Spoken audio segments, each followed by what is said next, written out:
Hey, grab your warmest blanket and settle in deep.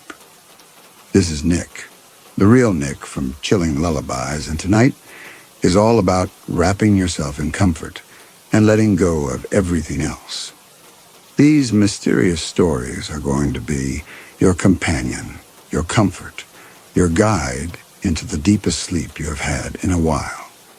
You do not need to fight or resist or try anymore. Just sink into this moment and let it hold you. Couple of ads in the first 10 minutes, then nothing but cozy storytelling for the rest of the night. If this becomes your warm blanket on cold nights, it would mean everything if you subscribed and showed some love with a like. Let me know where you are bundled up tonight. You are so welcome here. Now let us begin this journey together. Harper's hands were submerged in the rainwater she had collected in the ceramic basin, washing gauze strips with a practiced care that suggested years of routine, though there was no one in the building to practice on and had not been for a decade.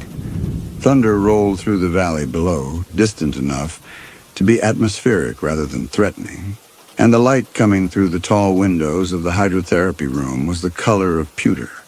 She worked the gauze between her fingers, wringing them clean, then laid each strip across the radiator to dry, even though the radiator had not functioned since 1962.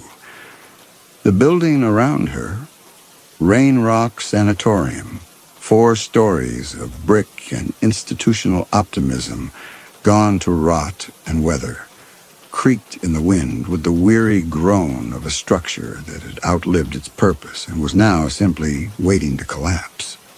Harper did not seem to hear it. She was humming something low and tuneless, a habit she had developed in the months since she had made the sanatorium her home or her project or whatever this was. She did not examine the distinction too closely. She had lost weight since coming to Rain Rock, though she barely noticed. Her clothes hung differently, her belt cinched 2 holes tighter than it had been in March. But these details registered only as practical adjustments, not symptoms. The work required her full attention. Everything else was peripheral. The 4th floor was hers entirely. She had cleared the hydrotherapy wing of debris, swept the observation deck, removed the graffiti from the glass walls that looked out over the Coast Range forests.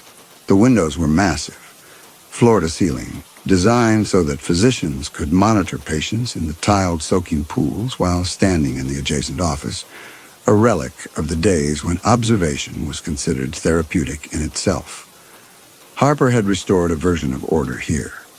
Her cot in the corner, a camp stove, shelves constructed from salvaged lumber, and stocked with medical texts she had carried up from the abandoned library on the 2nd floor. The pharmaceutical supplies she kept in a locked box beneath the cot, alongside the syringes, the dosage charts, the meticulous records she maintained in a leather journal that had once belonged to the sanatorium's final director of nursing. She had found it in a storage room, its pages blank, and had understood immediately what it was meant for. She finished with the gauze and dried her hands on a towel, then walked to the windows. The rain had started again, a soft, persistent curtain that erased the far ridgeline and turned the forest into gradations of gray. Somewhere down there, 15 miles through logging roads that were more suggestion than infrastructure, was the valley where the care facilities still operated. Maplewood, Sunset Ridge, the county hospice in Tillamook. She knew their routines, their staffing schedules, the names of the patients whose suffering had become unmanageable, whose families had stopped visiting, whose terminal diagnoses had stretched into months and then years of warehoused pain. She knew because she had worked in places like them for most of her adult life, had seen what institutional care actually meant when the funding dried up and the staff rotations grew thin, and the oversight became a formality no one bothered to maintain. She had left that world not in disgust. Disgust was too simple, but in clarity. There was another way to manage the end, a way that required only conviction and access, and the willingness to act when action became the only form of mercy left. The first one had been in March, an 83-year-old woman with pancreatic cancer metastasized to the bone, whose pain management at Sunset Ridge was calibrated for prolonging rather than relief because the family, a son in Seattle who called every 3 weeks, had specified that comfort should not be prioritized over extending life.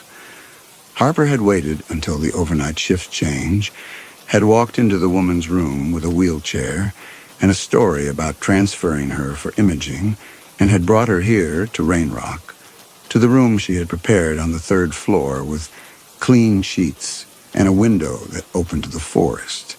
She had administered the sedative in the dose that would actually work, had sat with her as her breathing slowed and her face released its rictus of pain, and had stayed until the body was entirely still. Afterward, she had dressed the woman in her own clothes, had carried her down the fire escape. Harper was stronger than she looked. Years of lifting patients had built a physical capability she rarely displayed, and had left her in the forest where the spring runners would find her and assumed she had wandered from one of the facilities and succumbed to exposure. The official report had concluded exactly that. Harper had attended the memorial service, had stood in the back of the chapel, and had felt nothing but certainty that she had done what the medical establishment refused to do. She had ended the suffering instead of cataloging it. There had been 3 more since then. Each time, the same method: research, access, transport, sedation, forest. Each time, the same clarity. She documented everything in the journal, not out of pathology, but out of professional rigor. Procedures, timelines, physical responses, the small adjustments she made to improve the process. She was not a serial killer. She was a practitioner of an unauthorized but necessary medicine. And the distinction mattered to her even if she knew it would matter to no one else. The law did not recognize mercy killing, but the law had never spent a night shift in a place like Sunset Ridge, had never heard the sounds people made when pain became their entire existence, and no one was willing to abbreviate it. Harper had. She knew what she was doing was illegal. She also knew, with the kind of bedrock conviction that no argument could dislodge, that it was right. She returned to the basin and poured the water out through the window, watching it fall 4 stories to the undergrowth below. The sky was darkening earlier now. It was late September, and soon the storms would come in earnest, the kind that knocked out power in the valley and turned the logging roads to mud. She would need to finish her work before winter made access impossible, before the isolation became total. There were still names on her list, still patients whose files she had reviewed, whose suffering she had measured against the likelihood of intervention. She had time. Rain Rock was patient. The building had spent 10 years waiting for someone to give it purpose again, and she had obliged. It was a partnership of sorts. She gave the sanatorium a function, and it gave her the space to perform that function without interruption, without oversight, without the ethical committees and family consultations and legal barriers that had made her previous work impossible. Out here in the ruins, she could practice medicine the way it should be practiced, with clarity, with commitment, with the understanding that sometimes the most compassionate thing a caregiver could do was to stop. She heard the sound of an engine on the access road just after noon the next day, distant but approaching, the distinct rattle of a vehicle not designed for the terrain. Harper set down the medical text she had been reading, a 1957 manual on palliative protocols, remarkably progressive for its time, and moved to the window. A truck was navigating the switchbacks below, a battered Datsun with Oregon plates and a camper shell, taking the curves slowly enough to suggest the driver was unfamiliar with the road. She watched it climb. Visitors were rare. Occasionally, teenagers from the valley came up to drink or vandalize, but never in daylight and never alone. This was something else. The truck pulled into the circular drive where the ambulances had once parked, and the engine cut off. A man got out, 30s, wearing a canvas jacket and carrying a camera bag and a backpack that suggested he was planning to stay for a while. He stood in the drive for a moment, looking up at the building with the expression people always had when they saw a rain rock for the first time, a mixture of awe and unease, the recognition that institutions like this were built with hope and abandoned in failure. Then he started toward the main entrance. Harper did not move. She watched him try the front doors, find them chained, and then circle toward the eastern wing where the service entrance remained accessible. She had 3 minutes, maybe 4, before he made it inside. She used the time to smooth her hair, to check that the pharmaceutical kit was locked and out of sight, to arrange her face into the expression of someone who had a reasonable explanation for being here. He found her in the hydrotherapy room, standing at the windows as though she had been there all along. He stopped in the doorway, startled but not afraid, and apologized. Harper turned and offered a smile that was calibrated for reassurance, told him the building was condemned, but that she was trespassing too. He relaxed. Up close, he was appealing in an unpolished way.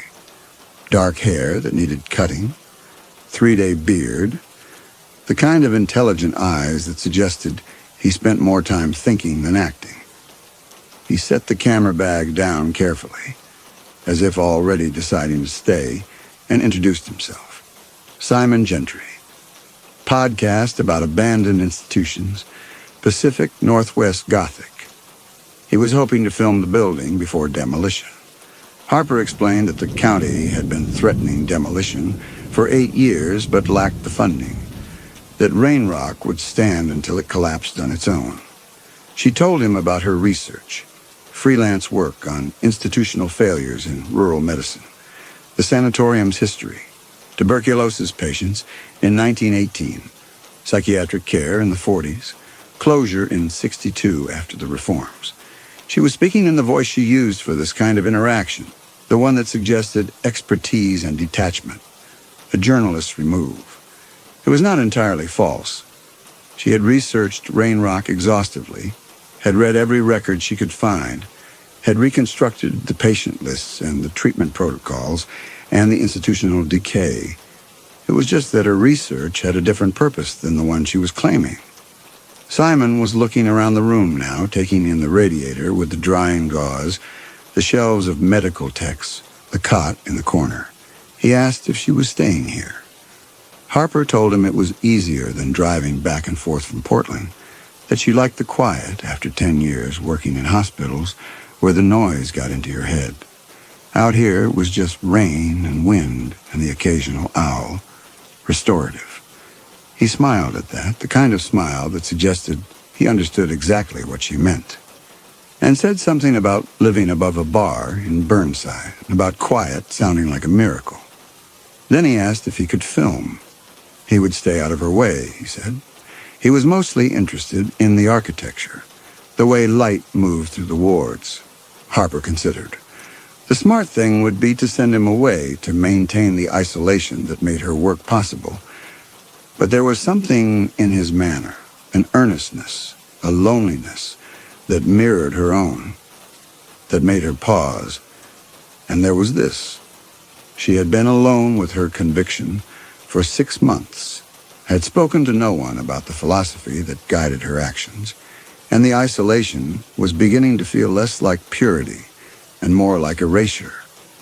It might be useful, she thought, to have someone nearby who was not a patient, someone who could serve as a reminder that she was still capable of normal human interaction, that the mercy work had not consumed her entirely. She agreed, but asked that he not include her in the shots. She would rather not have her face associated with trespassing on state property. He accepted this, picked up the camera bag, then asked her name. Harper, she said. Just Harper. He accepted this without further question, and she liked him a little more for it. Over the next hour, she watched him move through the hydrotherapy wing with a care that suggested he understood the space was more than backdrop. He filmed the observation deck's glass walls, the empty soaking pools with their rusted drains, the tiled corridors where the light fell in long, oblique angles. He asked questions about the building's history, and she answered them, drawing on her research, and their conversation developed the easy rhythm of two people who had both spent too much time alone and were relieved to find someone else who spoke the language of institutional architecture and systemic failure. When the light began to fade, he asked if he could come back the next day, and Harper said yes and meant it. He returned the following afternoon and the afternoon after that. Each visit stretched longer, 3 hours, then 5, then the point at which it became easier for him to simply stay through dinner, which they ate on the observation deck while the rain drummed against the glass and the forest disappeared into darkness below. Simon talked about his podcast, about the abandoned hospitals and asylums he had documented across Oregon and Washington, about his conviction that these buildings held a kind of moral testimony that should not be erased. Harper listened and recognized in his words a version of her own philosophy, differently applied. He believed in witnessing the failures. She believed in correcting them. The distinction seemed minor at the time. On the 4th visit, he brought wine. They drank it sitting on the observation deck while he told her about his divorce, about the apartment he could barely afford, about the sense that his life had narrowed to a series of small disappointments that he documented rather than lived. Harper told him carefully about her own exit from institutional nursing, about the burnout that was not quite burnout, about the realization that she could not continue working in a system designed to maximize billing rather than minimize suffering. She did not tell him about the pharmaceutical kit, or the journal, or the 4 bodies she had staged in the forest. But she told him enough that he understood she had left that world with intention, and he did not judge her for it. At some point during the evening, while she was refilling their glasses, Simon asked what she was humming. Harper stopped. Had not realized she was making any sound at all. She told him she did not know, just a melody. He said it sounded like a lullaby, something his grandmother might have sung. Harper said maybe it was, that her mother had sung something similar when she was young, though she could not remember the words anymore, only the tune. Simon smiled at that, said it was nice, that it made the building feel less abandoned. Then he leaned over and kissed her, and she let him. And afterward, when the question of staying arose, she did not refuse. They became lovers in the way people do when isolation has made them hungry for any kind of contact. Urgently, without much conversation, in the cot that was too small for 2 people, but worked anyway. Afterward, Simon fell asleep almost immediately, his breathing evening out into the rhythm of someone who had not slept well in a long time and was finally briefly at peace. Harper lay awake beside him, staring at the ceiling, aware that she had made a mistake. Not in sleeping with him, that was fine, even pleasant, but in allowing him proximity to the building, to her routines, to the rooms she had not yet shown him. She had been careful to keep him contained to the hydrotherapy wing and the observation deck, to steer him away from the 3rd floor where the patient rooms were, away from the eastern corridor where she kept the supplies. But he was curious by profession, and sooner or later, his curiosity would override his politeness. She would need to manage that. She would need to decide how much he could know before he became a liability. In the days that followed, Simon began spending more time at Rain Rock than in Portland. He brought his recording equipment, his files, his laptop, and set up a makeshift editing station in the hydrotherapy office. Harper found his presence both comforting and unnerving. Comforting because it gave her days a structure beyond the work. Unnerving because structure meant routine, and routine meant he would begin to notice the gaps, the times when she disappeared for hours without explanation, the nights when she left the building entirely and returned just before dawn. She tried to explain these absences as research trips, as interviews with former staff members, but she could see him beginning to catalog the inconsistencies, the way a journalist does when a source's story does not quite align. Her hands had developed a tremor she attributed to the building's cold, to the hours spent gripping steering wheels on logging roads, to anything except what it actually was. She had stopped noticing when it started. Now it was simply part of how her body worked. A slight shake when she held a pen, when she prepared the syringes, when she touched Simon's face in the dark. The first crack appeared 3 weeks into his residence. Harper returned from the valley at 4 in the morning, having spent 6 hours surveilling a facility in Tillamook, confirming the status of a patient whose name had been on her list since August. She climbed the stairs to the hydrotherapy wing as quietly as the old building allowed, removed her shoes at the door, moved toward the cot where Simon lay sleeping. But he was not sleeping. He was sitting up, watching her, his face unreadable in the darkness. He asked where she had been.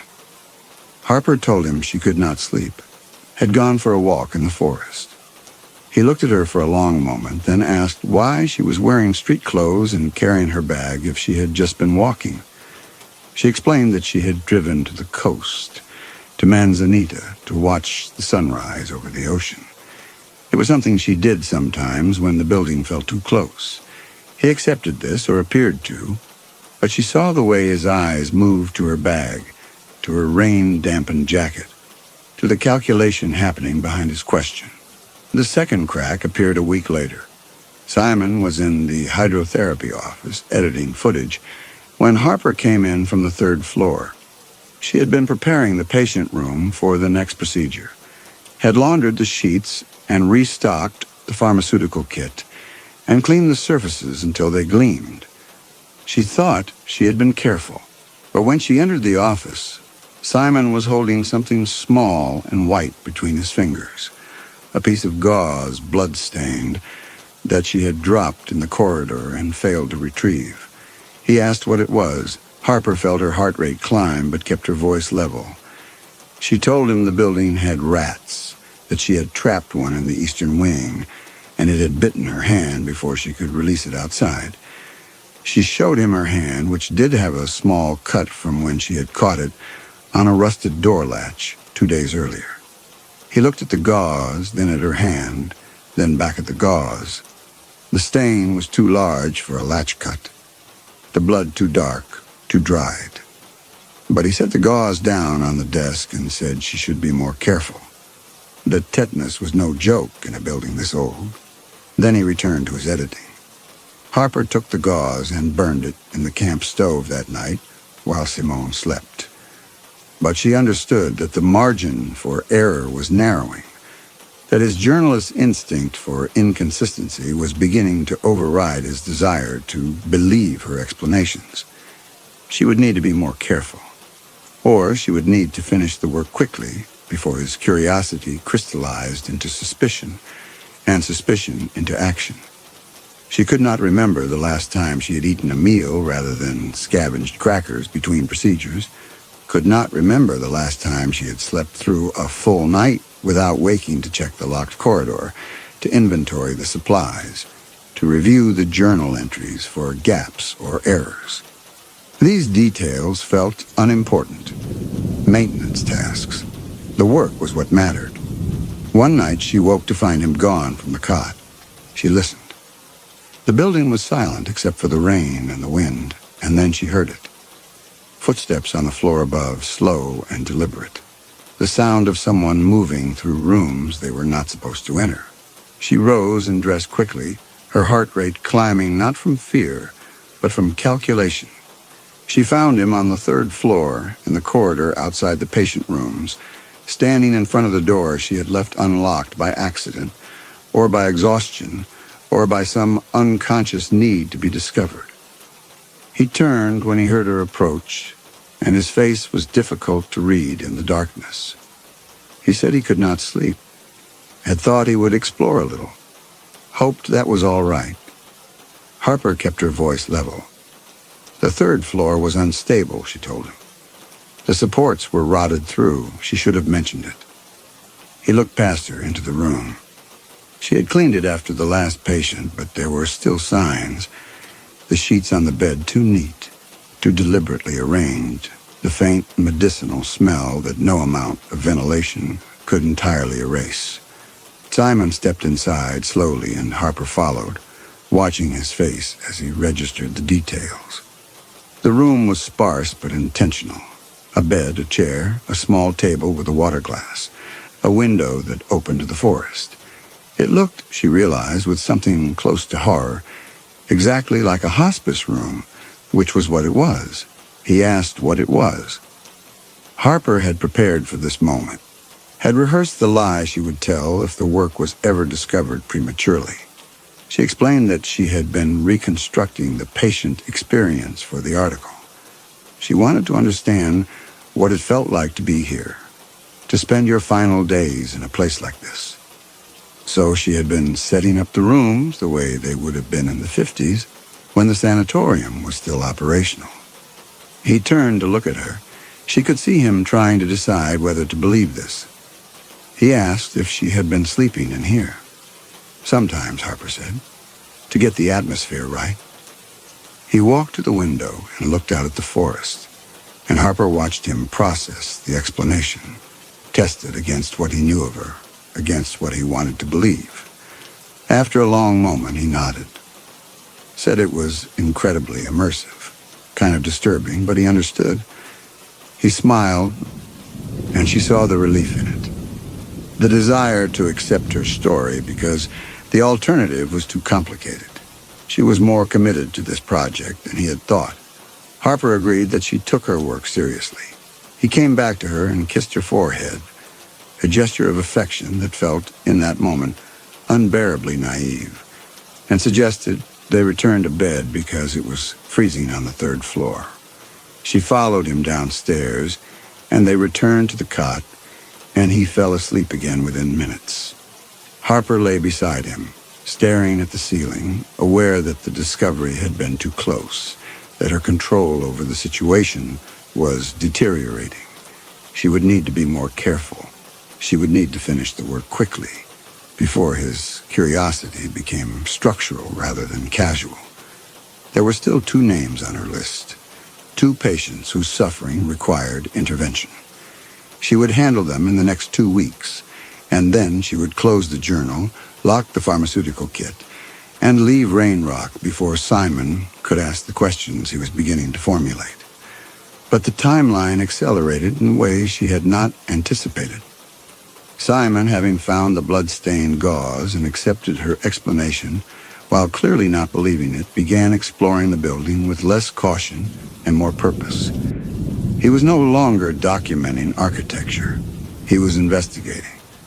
Harper recognized the shift, the way he moved through corridors with intent rather than curiosity, the way he asked questions that seemed casual but were actually designed to test the consistency of her previous answers, the way he had started keeping notes in a small journal of his own that he did not leave lying around. She found him searching the 3rd floor one afternoon in late September. Not the patient room this time, but the storage corridor where she kept the supplies. The pharmaceutical vials, the extra syringes, the dosage charts she had copied from medical texts. The door was locked, but he was standing outside it with a bent paperclip in his hand, attempting to pick the mechanism. He stopped when he heard her footsteps, turned with an expression that was not quite guilt and not quite defiance. He did not apologize. He asked what was in the room. Harper told him it was unstable, that the floor had rotted through and she had locked it to prevent accidents. He asked why she would lock a dangerous room rather than simply avoiding it. She said she had found transient evidence, sleeping bags, empty bottles, and wanted to ensure no one else broke in and got hurt. He looked at her for a long moment, then asked if she had a key. Harper said she did not, that the lock had been engaged when she arrived and she had never bothered to open it. He knew she was lying. She could see it in his face, in the way he pocketed the paperclip and stepped back from the door without argument. He was gathering information, building a case, waiting for enough evidence to confront her with something she could not explain away. Harper understood that she had perhaps a week before his investigation reached critical mass. She accelerated her timeline. The fifth patient would come sooner than planned, and after that she would need to address the Simon problem before it became unsolvable. One evening while she was out, legitimately out, meeting with a contact at Maplewood to confirm a patient's status, he made the decision that would end everything. He searched the hydrotherapy office. He found the journal. When Harper returned to Rain Rock that evening, just after dark, she knew immediately that something had changed. Simon was sitting on the observation deck, the journal open in his lap, his face illuminated by the battery-powered lantern she used for reading. He did not look up when she entered. He was reading the entry for March 17th, the first patient, the woman with pancreatic cancer. Harper set down her bag and walked toward him, slowly, her mind already moving through the possible responses, the explanations she could offer, the ways she might contain this. But when she was close enough to see his face clearly, she understood that containment was no longer possible. He knew, and knowing had broken something in him. He spoke her name quietly, almost gently, which was worse than anger would have been. Asked what this was, she could have lied. She was good at lying. She had been doing it for 6 months, had perfected the tone and cadence that made people believe her. But looking at him, at the journal in his lap, at the horror and confusion in his face, at the way his hands were trembling slightly as he held the pages, she found that she did not want to lie to him. She wanted, for the first time since she had started the work, to tell someone the truth. Not to justify it, not to defend it, just to say it aloud, to make it real in a way that solitary conviction could never be. She told him it was exactly what it looked like. Simon closed the journal carefully, as though it might break if handled roughly. Said that she had been killing people. Harper corrected him. She had been ending their suffering. There was a difference. He stopped, seemed to lose the thread of what he wanted to say, then tried again. These were real people, he said, with families, with lives. They had lives, Harper replied, past tense. By the time she brought them here, all they had left was pain and the institutional machinery that prolonged it without purpose. She had given them what the system refused to give them, a dignified exit. She sat down across from him, her voice calm, as if they were discussing a theoretical problem rather than 4 documented homicides. He had seen the care facilities. He had documented the failures. He knew what it was like in those places. The understaffing, the neglect, the way terminal patients were kept alive, not for their sake, but because dying was paperwork and liability, and the families could not quite bring themselves to authorize comfort-only care. She had worked in that system for a decade. She knew what it did to people. And she had decided she was not going to participate in it anymore. Simon said she had decided to murder them instead. No, Harper said. She had decided to help them. That was what she did. She helped them. She leaned forward, needing him to understand, needing him to see the clarity she had built her work on. The woman in March had been begging for relief, begging. And the facility had her on pain management that was calibrated for prolonging, not comfort, because the family wanted her kept alive as long as possible, and the medical staff had to follow the family's wishes even though the patient was in agony. Harper had changed that. She had given the woman what she needed. The woman had died peacefully, without pain, in a room with a window and clean air and someone who cared enough to sit with her. That was not murder. That was medicine. Simon was staring at her as though she were a stranger, which she supposed she was. He said she could not actually believe this. Harper told him she did believe it. She had never believed anything more. She reached for the journal, but he pulled it back, and she let it go. She was not asking him to agree with her. She knew he would not. But she needed him to understand that what she had done with absolute clarity.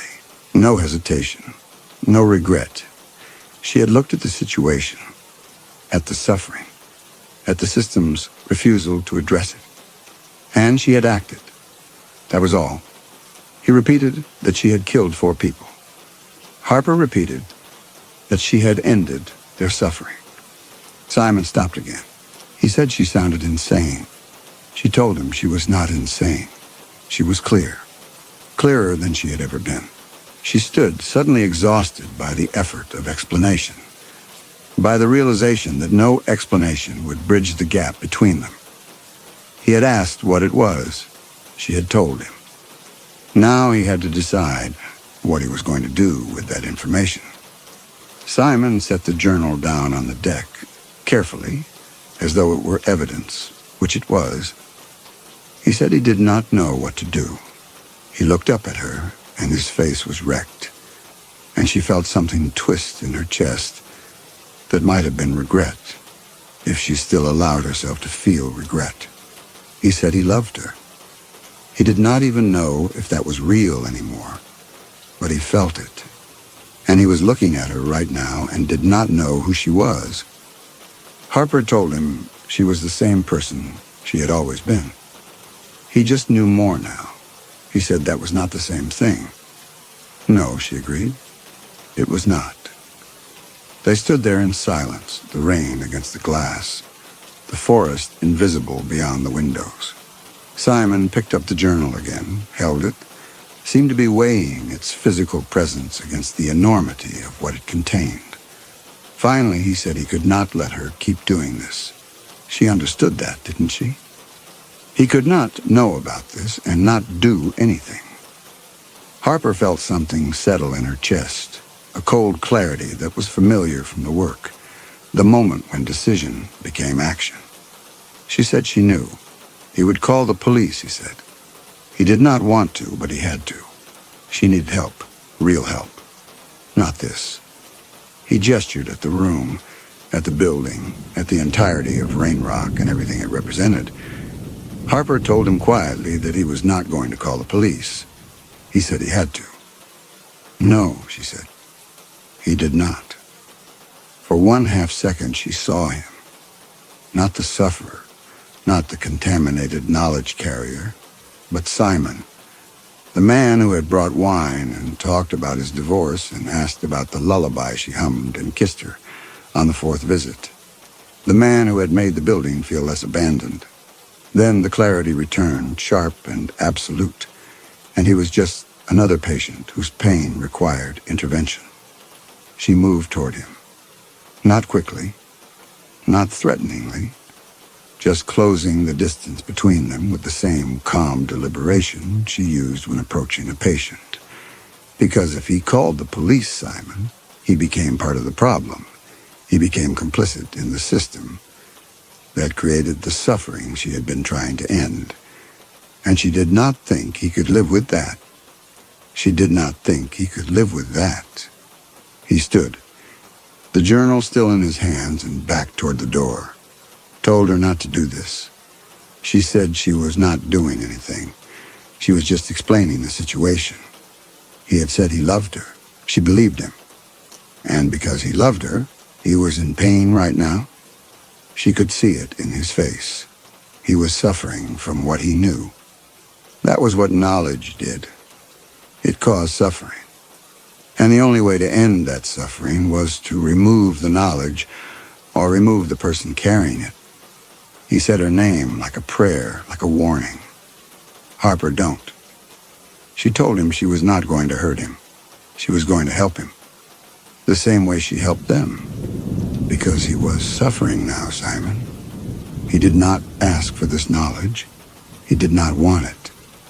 But he had it, and it was destroying him. And the only mercy left was to end that destruction before it consumed him entirely. Simon had stopped listening halfway through. She could see it in his face. Not just horror, but recognition. That he was hearing the logic of someone who had crossed the line so far back that they could no longer see it. He was not arguing with her philosophy. He was measuring the distance between where she stood and where human empathy ended, and understanding that distance was unbridgeable. She had become something that used the language of care to describe killing, that called love a disease requiring treatment. He could not reach her. No one could. He broke then, turned and ran. Harper had anticipated this. She had mapped the building's exits weeks ago, had understood from the beginning that the hydrotherapy wing was a trap if you did not know its architecture. There was the main stairwell, which she had locked from the inside hours earlier when she had returned and found him reading the journal. There was the service stairs in the eastern corridor, but those terminated in a storage room whose door had rusted shut in 1967. And there was the observation deck's exterior fire escape, a steel ladder that descended 4 stories to the forest floor, installed in 1953 and never maintained since closure. Simon ran for the fire escape. Harper followed at a walk, unhurried, carrying the pillow from her cot. She had done this 4 times before. She knew the rhythm of it, the way panic made people stupid, the way they exhausted themselves in the first 30 seconds and then had nothing left when the actual struggle began. She heard him reach the observation deck, heard the shriek of rusted metal as he forced open the exterior door, heard his weight shift onto the fire escape platform. Then she heard the sound that always came when metal had spent too many years in Pacific Northwest weather without maintenance. A groan, a crack, the specific scream of bolts shearing through rotted mounting brackets. The ladder section gave way. Not catastrophically, just the lower third, the part that would have allowed descent from the platform to the ground. It peeled away from the building with a metallic shriek and crashed into the undergrowth 40 feet below, leaving Simon stranded on the platform with no way down and no way forward. Harper reached the doorway and stopped there, watching him.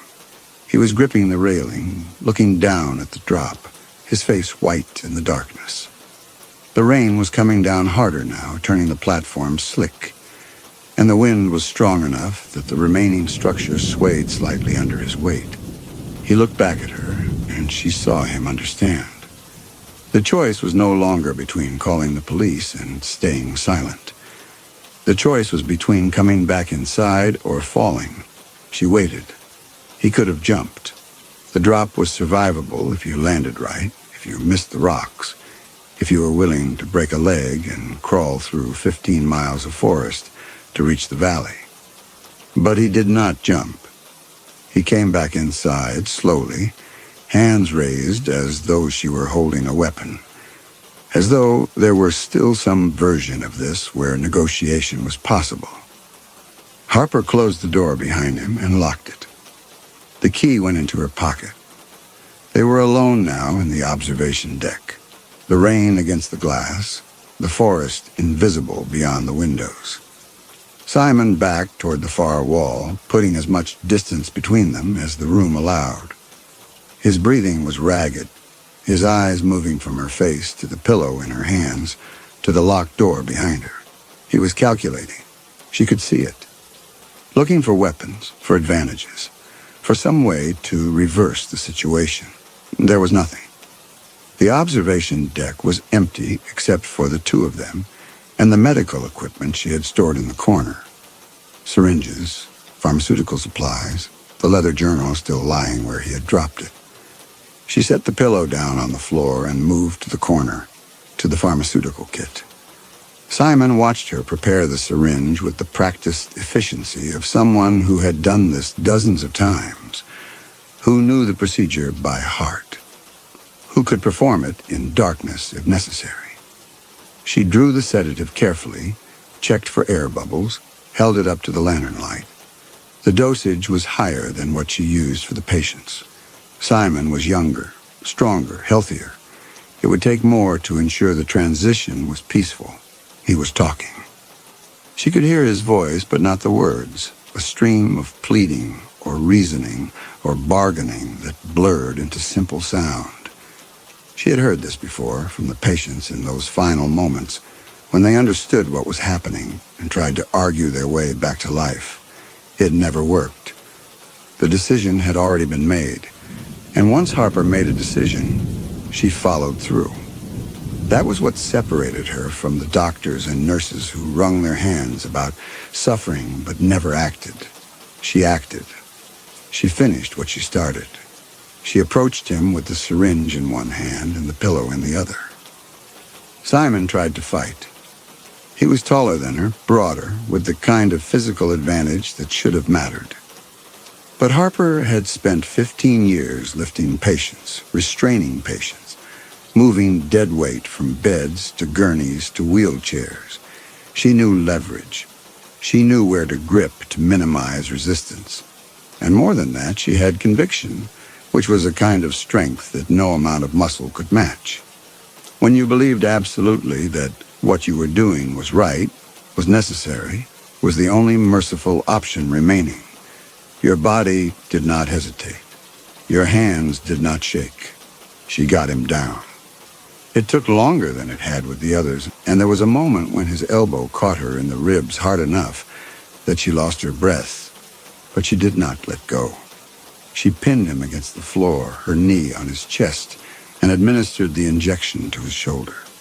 He thrashed, tried to dislodge her, but the sedative was already working, flooding his system with a warmth that would feel pleasant if you did not know what it meant.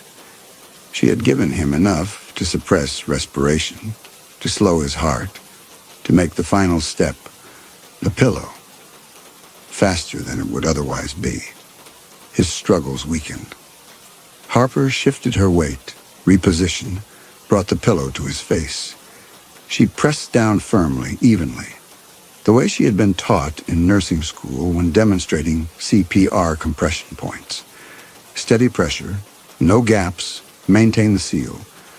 Simon's hands came up and gripped her wrists, but the sedative had taken the strength from them and his fingers could not hold.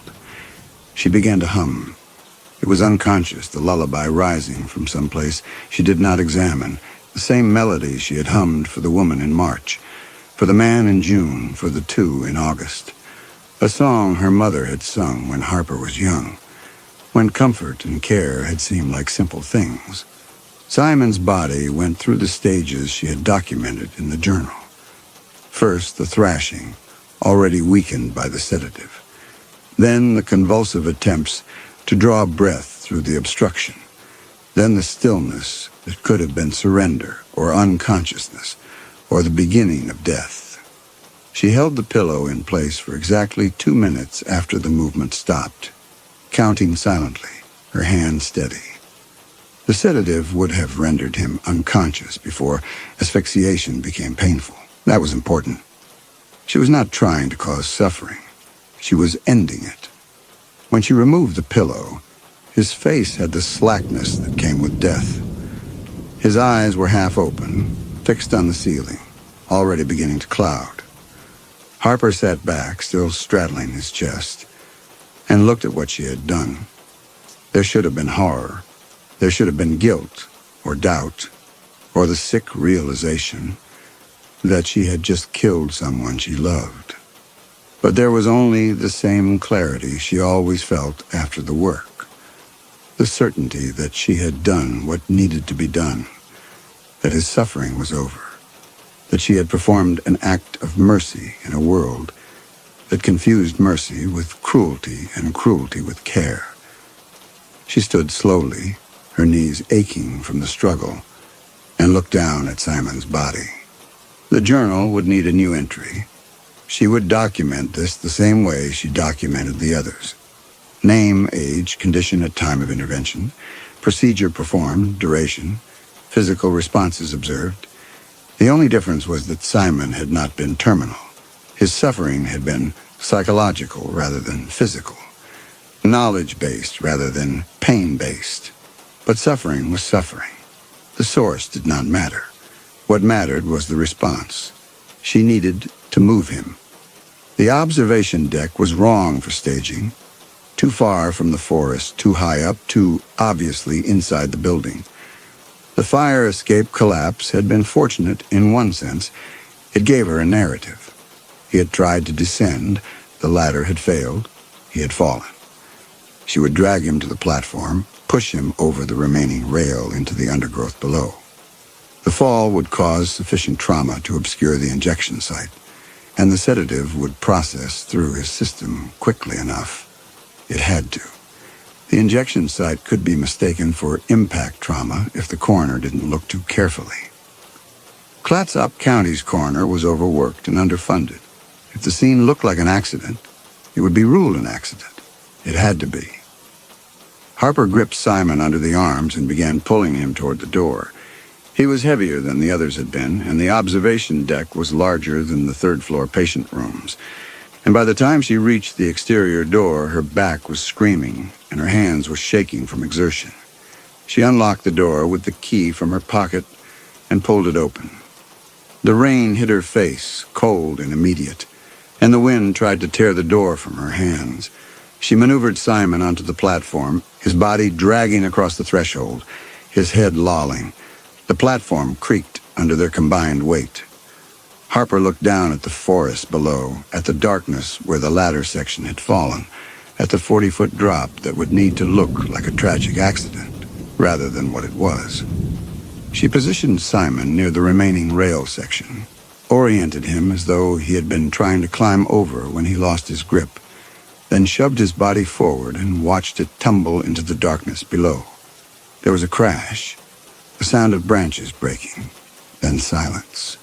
She stood on the platform for a moment longer, the rain soaking through her shirt, her hair plastered to her skull, and looked down at the space where his body had disappeared. Then she went back inside, locked the door, and returned to the hydrotherapy room. The pillow went back on the cot. The syringe went into the sharps container. The pharmaceutical kit went back into the locked box beneath the cot. The journal came out, and she sat at the small table by the window and documented what had happened in the same clinical documentation that made killing look like medicine. When she finished, she closed the journal and sat in the silence of the hydrotherapy room, listening to the rain against the windows, to the wind moving through the building's empty corridors, to the sound of her own breathing. There was no guilt. There was no horror. There was only the understanding that she had done what needed to be done.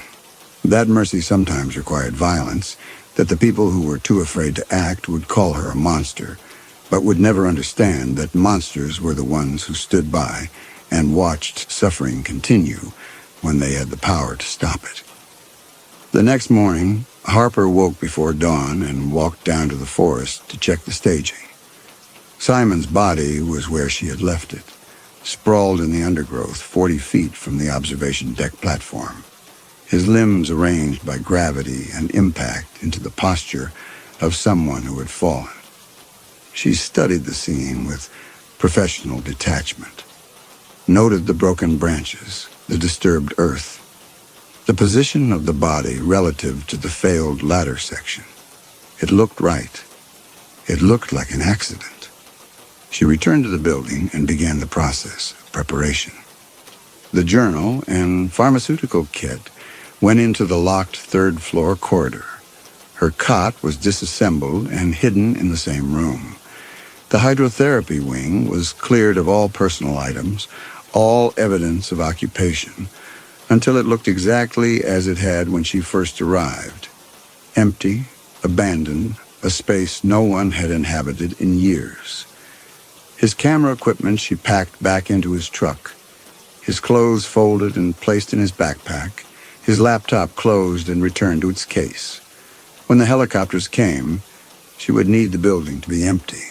She spent 3 days in this state of readiness, sleeping in the locked corridor, eating cold food, listening to the radio for news of a missing podcaster.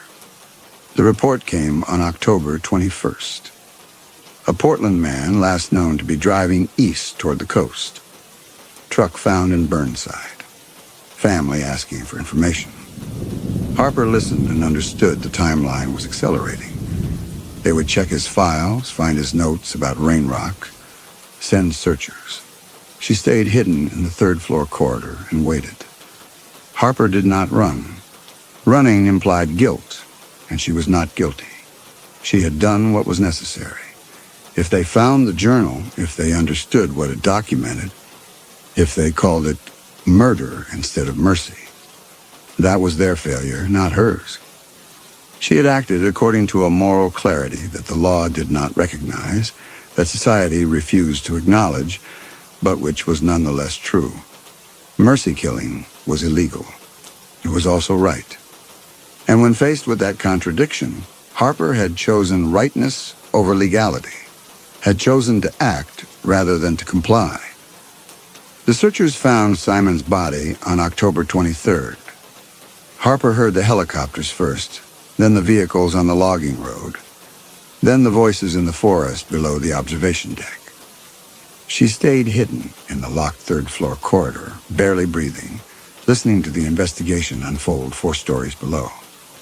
They processed the scene for 3 hours, photographing the body, the failed ladder section, the platform. Then she heard boots on the stairs inside the building. 2 deputies climbed to the observation deck to photograph the failed fire escape mounting from the interior side. She heard them moving through the hydrotherapy wing, their voices echoing in the empty space. One of them remarked on the rusted bolts, the obvious structural failure. The other asked if they should search the rest of the building. The first one said there was no point, accidental death, structural failure, open and shut. They spent 11 minutes inside Rain Rock, took measurements, documented the mounting brackets, left. Harper remained in the locked corridor for another 2 hours, listening to the vehicles depart, listening to the forest return to silence. Only when she was certain they were gone did she emerge. She returned to the observation deck and looked down at the space where Simon's body had been. The ferns were crushed. The earth was disturbed. The official story had been written and accepted. Why would they search further? The death had been ruled an accident. There was no reason to investigate something that had not officially happened. She retrieved her cot from the locked corridor, reassembled it in the hydrotherapy wing, returned the pharmaceutical kit to its place beneath. The journal came out. She documented Simon the same way she documented the others. Name, method, duration, the clinical language that made mercy look like procedure. She wrote for 10 minutes, then closed the book and locked it away. The work could continue. But something had changed. She understood this in the days after Simon's body was removed, in the way the building felt different, in the way her routines had become automatic rather than intentional. The work no longer felt like mercy, it felt like compulsion. She caught herself preparing syringes for patients who had not yet arrived, documenting procedures that had not yet been performed, writing entries in the journal about interventions that existed only in her mind. The distinction between what she had done and what she intended to do was blurring, and with it, the distinction between herself and the work. She tried to stop. For 3 days in early November, she did not go to the valley, did not survey the facilities, did not review the patient lists. She stayed at Rain Rock and read the medical texts, and told herself that she had done enough, that 6 deaths were sufficient, that she could walk away now and leave the remaining names to their institutional suffering. But on the 4th day, the clarity returned, sharp and undeniable, and with it, the certainty that stopping was betrayal. The patients on her list were still suffering. The facilities were still warehousing them. The pharmaceutical supplies were still in the locked box beneath her cot, waiting to be used. She had the power to help. Refusing to use that power was as much a sin as the institutional negligence she had spent months condemning. Harper pressed her hands against the observation deck glass, the same glass Simon had looked through before she killed him. The same glass that framed the forest where his body had lain for 3 weeks before discovery. The rain streamed down the exterior surface, distorting the trees into gray shapes, turning the world into something formless and uncertain. She was still humming. She realized this only when the sound registered consciously. The lullaby, the same melody she had hummed over Simon, over the 5 patients, over every life she had ended in the name of mercy. She tried to stop, but the humming continued, rising from her throat without permission, without thought, a reflex that had become part of her autonomic system. Her breath fogged the glass. Beyond it, the forest blurred in the rain. Below, somewhere in that wilderness, 5 bodies had lain before discovery, and 1 body, Simon, had been removed but left its impression, a space in the undergrowth where the ferns had been crushed and the earth disturbed, and the evidence of her work remained even after the official story had been written and closed. Harper's hands remained pressed against the glass. The humming did not stop. The rain fell and the building creaked, and the observation deck remained exactly what it had always been, a place designed for watching, for witnessing, for clinical observation of suffering without intervention. She had turned it into something else. She had made it a place where intervention happened, where mercy was administered, where the watching ended and the acting began. The humming filled her ears, filled the observation deck, filled the empty building with a sound that was neither human nor automatic, but something in between. Then she heard it. Not rain, not wind. The sound of engines on the logging road. Multiple engines. Harper's hands dropped from the glass. She turned toward the corridor, listening. Voices below, boots on stairs, radio static. The organized movement of people who had come with purpose, who knew what they were looking for. She understood immediately. Simon's podcast files, cloud backup, auto upload. The note-taking she had watched him do each evening, typing observations into his laptop, had been going somewhere beyond the hard drive she had packed into his truck. Building a case she had not anticipated because she had stopped seeing anything except the work. The voices were on the 3rd floor now. She heard the locked corridor door being forced. Heard someone say something sharp and urgent when they found the patient room. The supplies, the journal she had been too convinced of her own rightness to destroy because documentation mattered, because the work deserved to be recorded, because she had believed the clarity would speak for itself. Harper looked down at her hands. They were shaking. Not from the building's cold, not from exertion, from the recognition that mercy could not be self-administered after all, that the final patient would receive no intervention, that the suffering she had created in herself would continue in a cell instead of ending in the forest with the others. The footsteps were on the stairs to the 4th floor now, multiple sets, heavy, deliberate. She pressed her hands against the glass one final time, felt the cold surface against her palms, watched the rain blur the trees into shapes that might have been the future arriving to collect what she owed. The relentless repetition of a melody that once meant safety and now means only this. She could not stop it. The lullaby had become autonomic, something her body did without permission, the only language she had left. The door to the observation deck opened. Harper did not turn. She kept her hands against the glass, kept humming, kept watching the forest where 5 bodies had lain, and 1 body had been removed, and the evidence remained permanent, despite the official conclusions, despite the stories everyone had agreed to believe because the alternative was too complicated to process. Someone was speaking to her. She heard the words, but they meant nothing. The mercy at Rain Rock had its own language now, and it was not one that translated into the language of law, of consequence, of the world beyond the glass. But the world beyond the glass had come anyway, had found the journal and the supplies and the documentation, had understood what the clinical language meant, even if they could not understand why. They would call it murder. They would not understand that it was medicine. They would not see the clarity. And Harper, standing at the observation deck windows with her hands pressed flat against the rain-streaked glass, humming a lullaby that would not stop, understood for the first time that clarity and madness might be the same thing seen from different sides of the glass, and she no longer knew which side she was on, and it no longer mattered.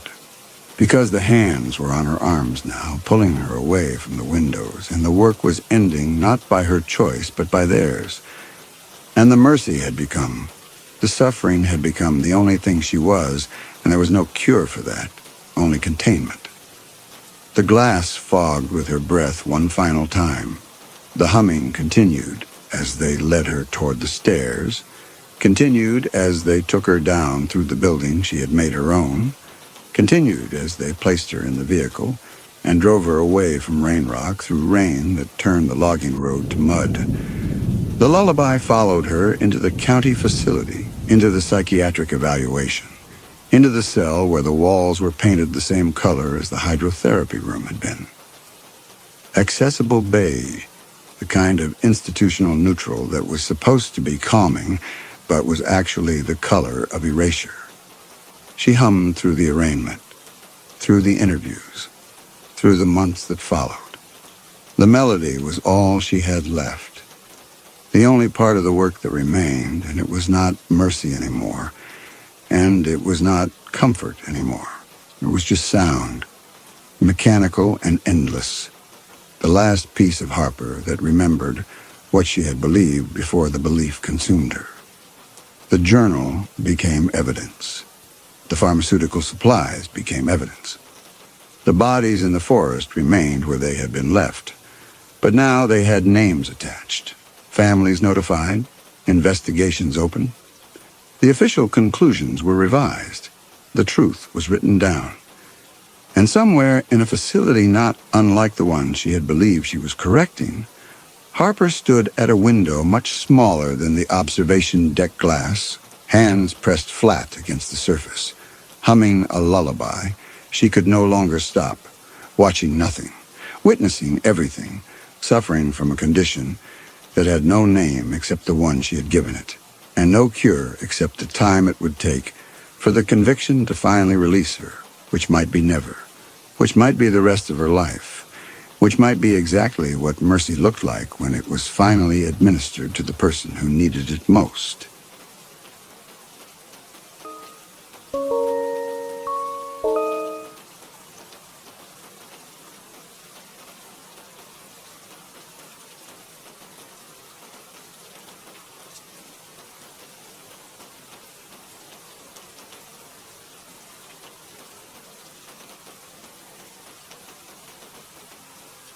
The boot pivot told Clara everything. 4 hours old, maybe 5, and the wearer had spun a complete circle here for no reason she could track. In 18 years following fugitives through canyon country, she had never seen panic look quite like this. Late afternoon sun had turned the canyon the color of rust and old blood. She crouched at the base of the sandstone wall where it curved inward like the hollow of a breaking wave, fingers tracing where the heel had crushed into wind-blown sand.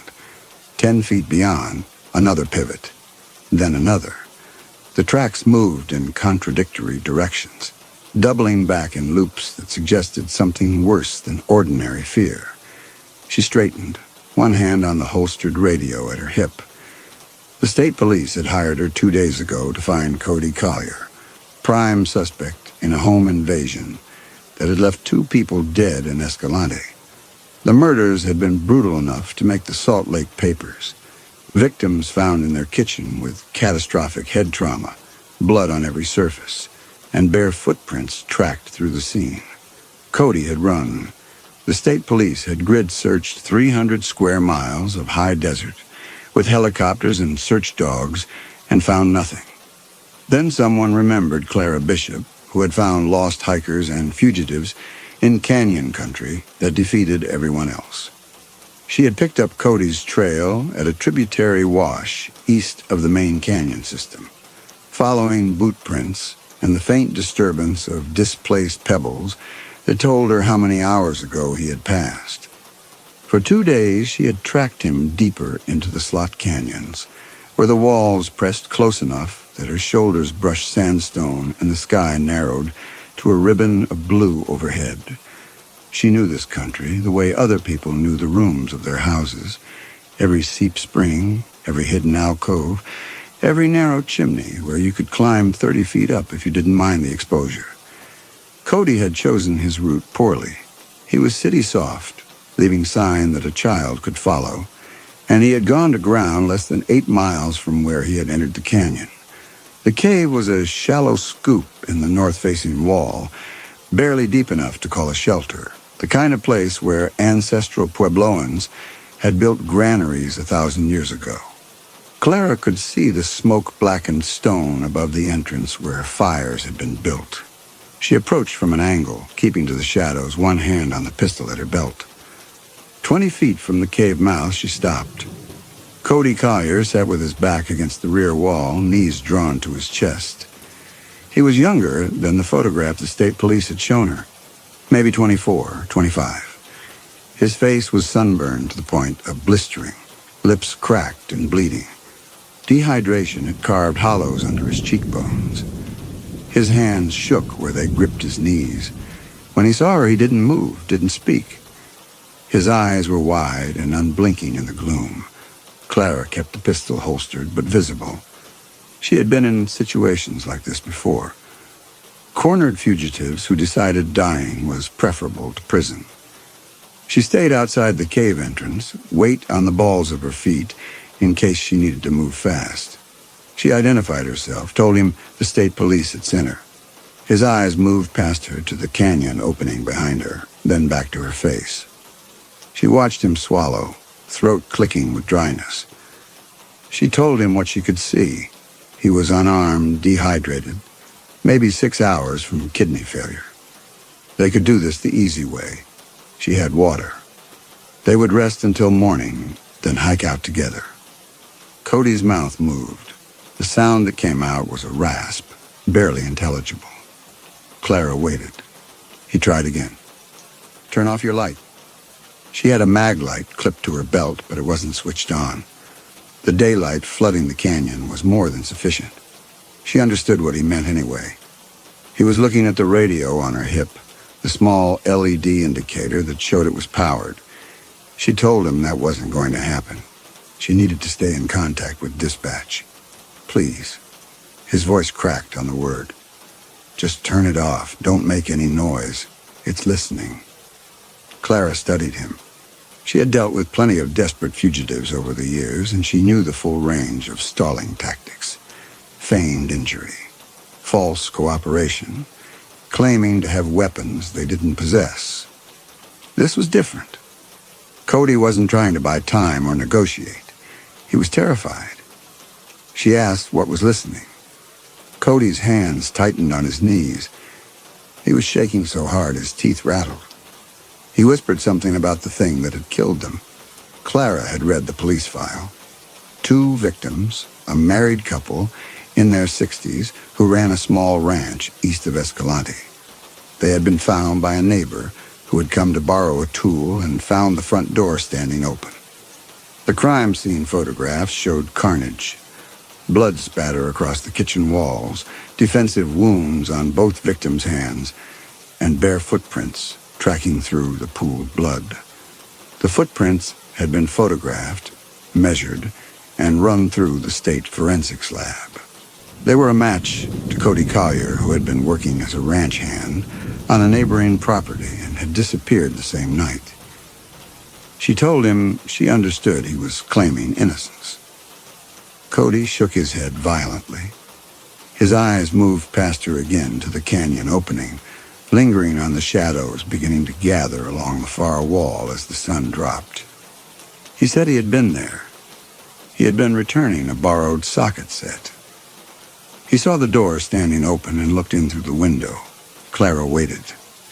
The sun was dropping fast now, and the light in the canyon shifting from rust to amber. Shadows pooled in the alcoves along the walls. She asked what he had seen. Cody's voice dropped to something barely audible. He said it had looked like a person from behind, naked, but it was moving wrong. It went into the kitchen on all fours, quiet, like it was hunting. Then Mrs. Ketchum screamed. He ran, got in his truck and drove until he reached the trailhead, then ran into the canyons because he thought maybe it couldn't follow him there. Clara kept her face neutral. She had heard plenty of fabricated stories over the years.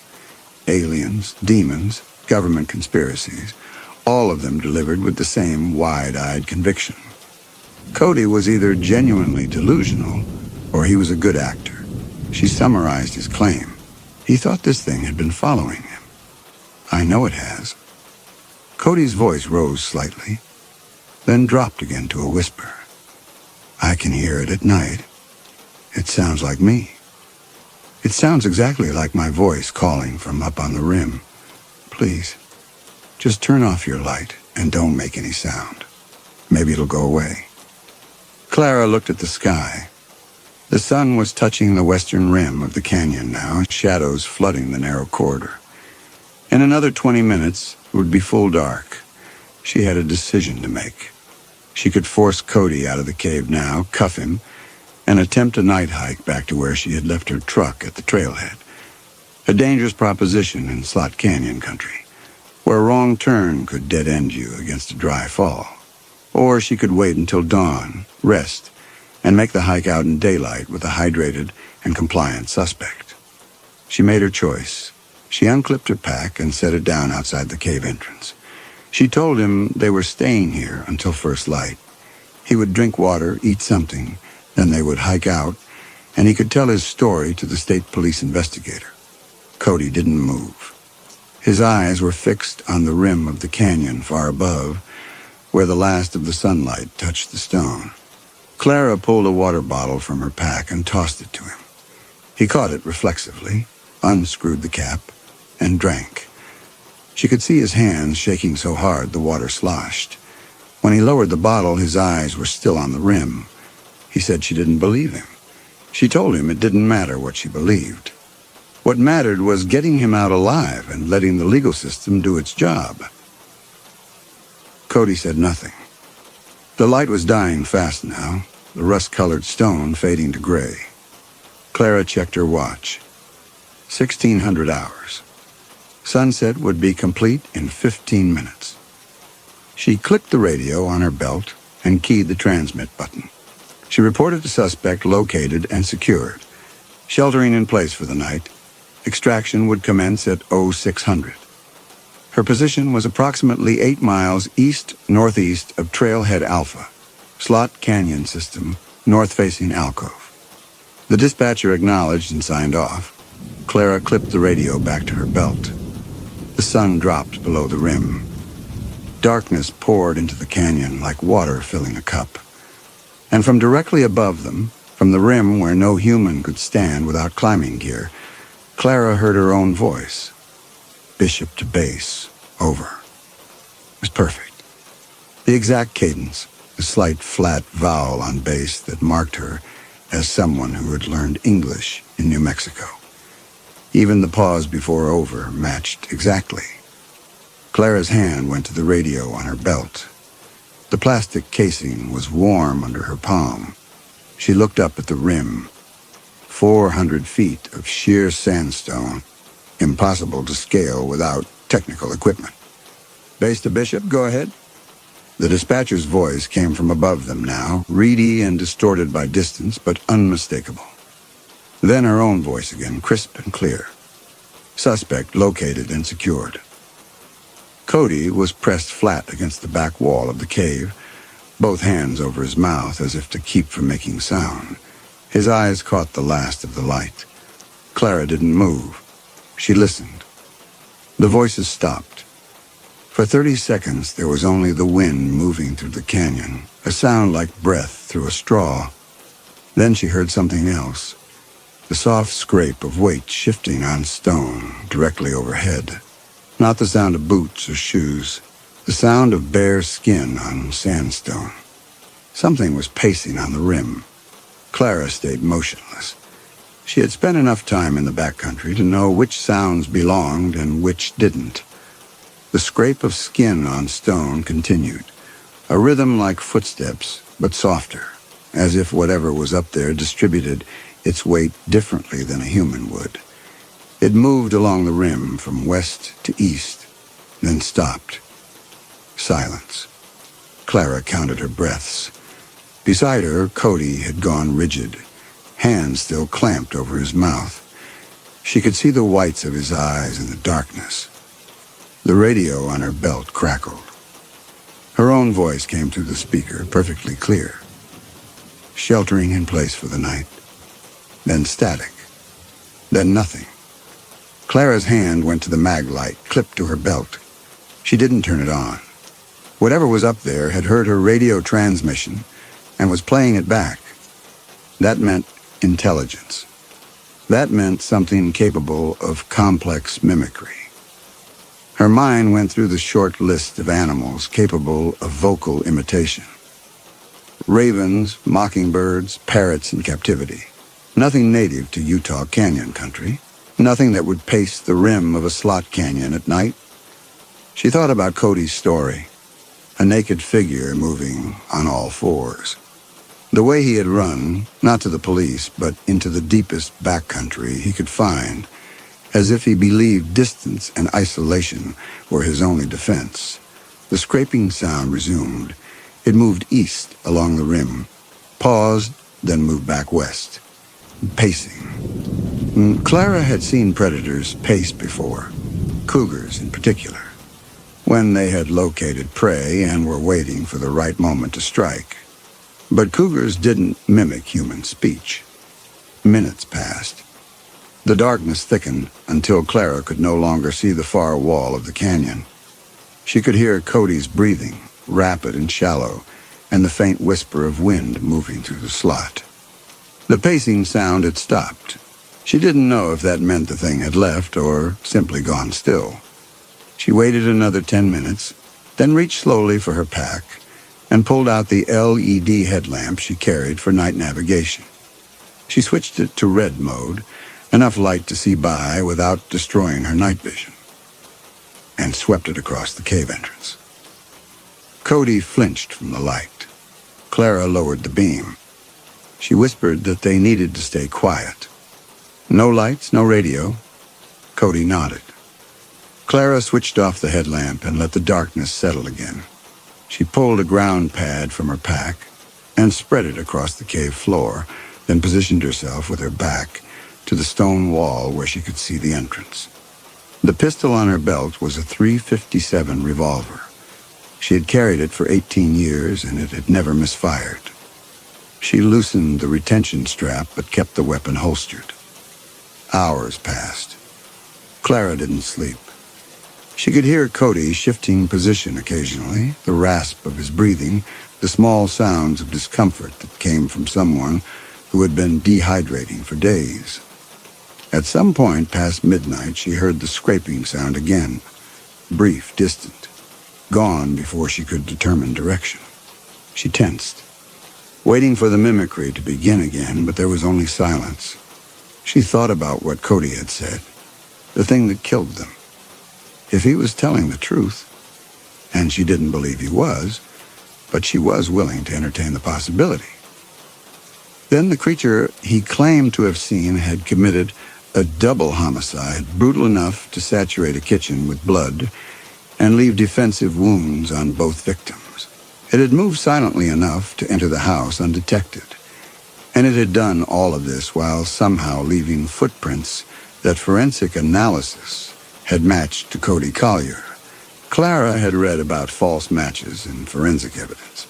Contamination, procedural errors, lab mistakes, but the odds of a random match were astronomical. Footprints were as individual as fingerprints. Arch height, toe spacing, wear patterns, weight distribution. The state crime lab had run the comparison twice. The prints at the scene belonged to Cody Collier, unless something had been wearing his feet. She pushed the thought away. She had been hired to find a fugitive, not to speculate about impossible scenarios. The mimicry she had heard could be explained. Sound bouncing strangely off canyon walls, auditory pareidolia, stress-induced hallucination. She had been tracking for 48 hours on minimal sleep. The mind played tricks, but she couldn't explain the pacing sound. She couldn't explain how her radio transmission had been played back from a rim 400 feet overhead. The darkness began to thin. Clara could see the cave entrance as a slightly lighter rectangle against the black. Dawn was still an hour away, but the sky was beginning to show the first gray edge of pre-light. She checked her watch. 05:15. Another 45 minutes, and there would be enough light to begin the hike out. Cody stirred. She heard him sit up, heard the rustle of fabric as he shifted position. His breathing had steadied during the night, still frightened but no longer on the edge of hyperventilation. He whispered, asking if it was gone. Clara said she didn't know. They were leaving at first light either way. She heard him move closer to the cave entrance, saw his silhouette against the growing dawn.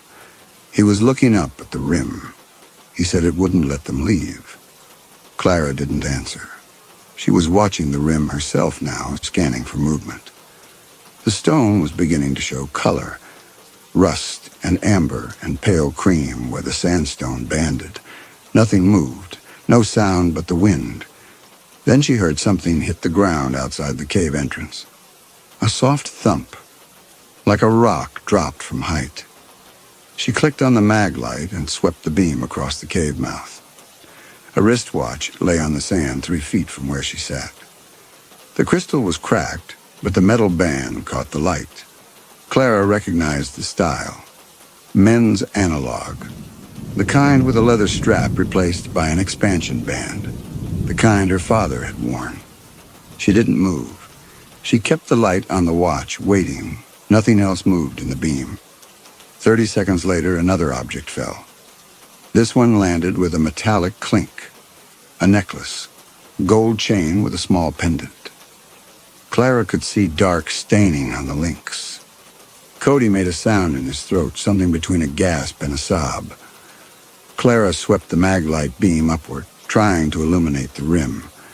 The light couldn't reach that far. It dissolved into darkness 200 feet up. Whatever was dropping these objects was doing it from directly overhead, from a position impossible to reach without technical climbing. A third object fell, a wallet, leather-worn, soft with age. It landed open, and Clara could see the corner of a driver's license visible in the clear pocket. Cody was hyperventilating now. His breathing came in short, hitching gasps, jaw working as if he couldn't get enough air. Clara kept the light on the wallet. She didn't want to look at it closely. She didn't want to confirm what she already suspected. "Those are theirs," Cody whispered. "Those belong to the Ketchums." Clara switched off the maglite. She sat in the returning darkness and thought about what she was seeing. 3 objects that had belonged to murder victims dropped from a height that should be inaccessible, while something up there paced and mimicked human voices. She thought about Cody's claim, a thing that moved on all fours, that had killed 2 people and left footprints matching Cody's own feet. She thought about the way animals sometimes cached food, dragging kills into trees or onto rock ledges where scavengers couldn't reach them. But animals didn't collect trophies. Animals didn't drop belongings of the dead onto their prey to induce terror. She had spent 18 years in the backcountry, and she knew the difference between natural predation and something else. Whatever was up there wasn't hunting for food. It was hunting for the pleasure of the hunt itself, and it wanted them to know it. The sky was lighter now, the pre-dawn gray shifting toward the pale blue of early morning. Clara could see the objects on the sand more clearly. The watch with its cracked crystal, the necklace with its dark staining, the wallet lying open. She thought about reaching for them, examining them, confirming what she already knew. She didn't move. Cody had stopped hyperventilating. His breathing had gone quiet and shallow. Clara glanced at him and saw he was staring at the wallet, face blank, with something beyond fear. She thought about the folklore she had grown up with, stories told by her grandmother, who had been born on the Navajo reservation and who had taught Clara which places in the canyon country you didn't go, which sounds you didn't answer, which tracks you didn't follow. Stories about the Yanalushi, the ones who walked on four legs wearing stolen skins, shapeshifters, witches, things that used to be human and had given up their humanity for power. Clara had never believed the stories. She believed in what she could track, what left sign, what could be understood through observation and experience. But she was running out of rational explanations for what she had seen and heard over the past 12 hours. The sun touched the eastern rim. Golden light spilled down the canyon wall, driving back the shadows. Clara stood up slowly, joints stiff from the long night. She scanned the rim with her naked eyes, looking for movement, for any sign of what had been up there. She saw nothing but empty stone. She picked up the wallet. The leather was supple, warm from lying in the sand. She opened it fully and looked at the driver's license. Frank Ketchum, 63 years old, address in Escalante. The photograph showed a man with sun-weathered skin and gray hair. Clara had seen the crime scene photos. She knew what Frank Ketchum had looked like after the attack. She examined the necklace next. The dark staining on the links was blood, dried to the color of rust. The pendant was a simple gold cross, the kind of jewelry worn every day until it became invisible. She thought about the crime scene description. Helen Ketchum found in the kitchen, defensive wounds on both hands, blood pooled beneath her body. This necklace had probably been around her neck when she died. The watch had belonged to Frank. Clara could see where the expansion band had been sized to fit a wrist thicker than hers.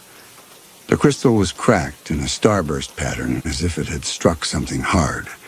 She thought about defensive wounds, about a man raising his hands to protect his face while something came at him from the darkness. She set the objects down carefully, arranging them in a line on the ground. Evidence. She would bag them when they got back to her truck, document the chain of custody, turn them over to the state police forensics team. But she already knew what they would find: blood matching the victims, fingerprints that would probably match nothing in any database, and a story so impossible that no prosecutor would present it to a jury. Cody was watching her. His face had lost the blank shock and settled into something harder. Not quite resignation, but a kind of grim certainty, as if something he had known all along was finally being confirmed. Clara looked up at the rim again. The sun was full overhead now, flooding the canyon with light.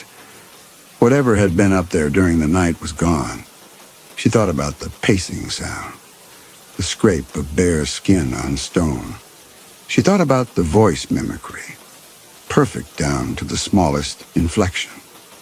She thought about the way the objects had been dropped, not thrown, not scattered, but placed with precision at the cave entrance. She had spent her adult life reading sign and interpreting behavior. What she was reading now told her that Cody might be telling the truth. Something had killed the Ketchums. Something that could mimic human voices and climb sheer sandstone walls and carry away the belongings of its victims like trophies. Something that understood terror and how to inflict it. And something that had left footprints matching Cody Collier at the crime scene. Clara thought about that. She thought about what it would mean if something could not only imitate voices, but somehow duplicate physical evidence. Footprints as individual as fingerprints. She thought about shapeshifters, about things that wore stolen skins. She thought about her grandmother's stories, The warnings passed down through generations, the names you didn't speak after dark. She had two choices. She could dismiss everything she had seen and heard as hallucination, stress, coincidence. She could march Cody out of the canyons and turn him over to the state police and let the forensic evidence speak for itself. He would be tried, convicted, and spend the rest of his life in prison for murders she was now half convinced he didn't commit. Or she could accept that something impossible had happened. That something ancient and patient and cruel was hunting Cody Collier not for food, but for the same reason a cat toys with a mouse, because it enjoyed the fear, and that it had waited until she arrived to escalate the game. Clara picked up her pack and secured the objects in a side pocket. She checked her pistol, confirmed the cylinder was loaded, and holstered it. She looked at Cody, who was still sitting against the back wall of the cave, and told him they were leaving. She would get him out of the canyons. After that, he could tell his story to whoever would listen. But they needed to move now, while there was full daylight. Cody stood up. He was steadier than he had been the night before. The water and rest had helped. But Clara could see the way his eyes kept moving to the rim, the way his hands trembled when he shouldered the small pack she gave him. He believed the thing would follow. Clara was starting to believe it too. They left the cave and began hiking west through the Slot Canyon. Clara led, setting a pace that was aggressive but sustainable. She kept her eyes on the ground, following the same route she had taken inbound, reading the signs she had left herself.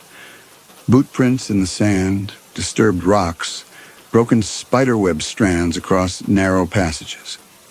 Behind her, she could hear Cody's breathing, labored but steady. The canyon walls pressed close on either side, sometimes near enough that Clara had to turn sideways to squeeze through. Overhead, the strip of visible sky was narrow and intensely blue. She thought about the rim, about how easy it would be for something to pace them from above, moving faster than they could through the twisting slot below. She thought about what would happen when they reached the wider canyons where helicopter extraction was possible. She thought about trying to explain to the state police why she hadn't brought Cody in the previous night, why she had sheltered with him instead of forcing the issue, why she was returning with evidence that supported his impossible story. She thought about her reputation, built over 18 years of successful tracking and extraction.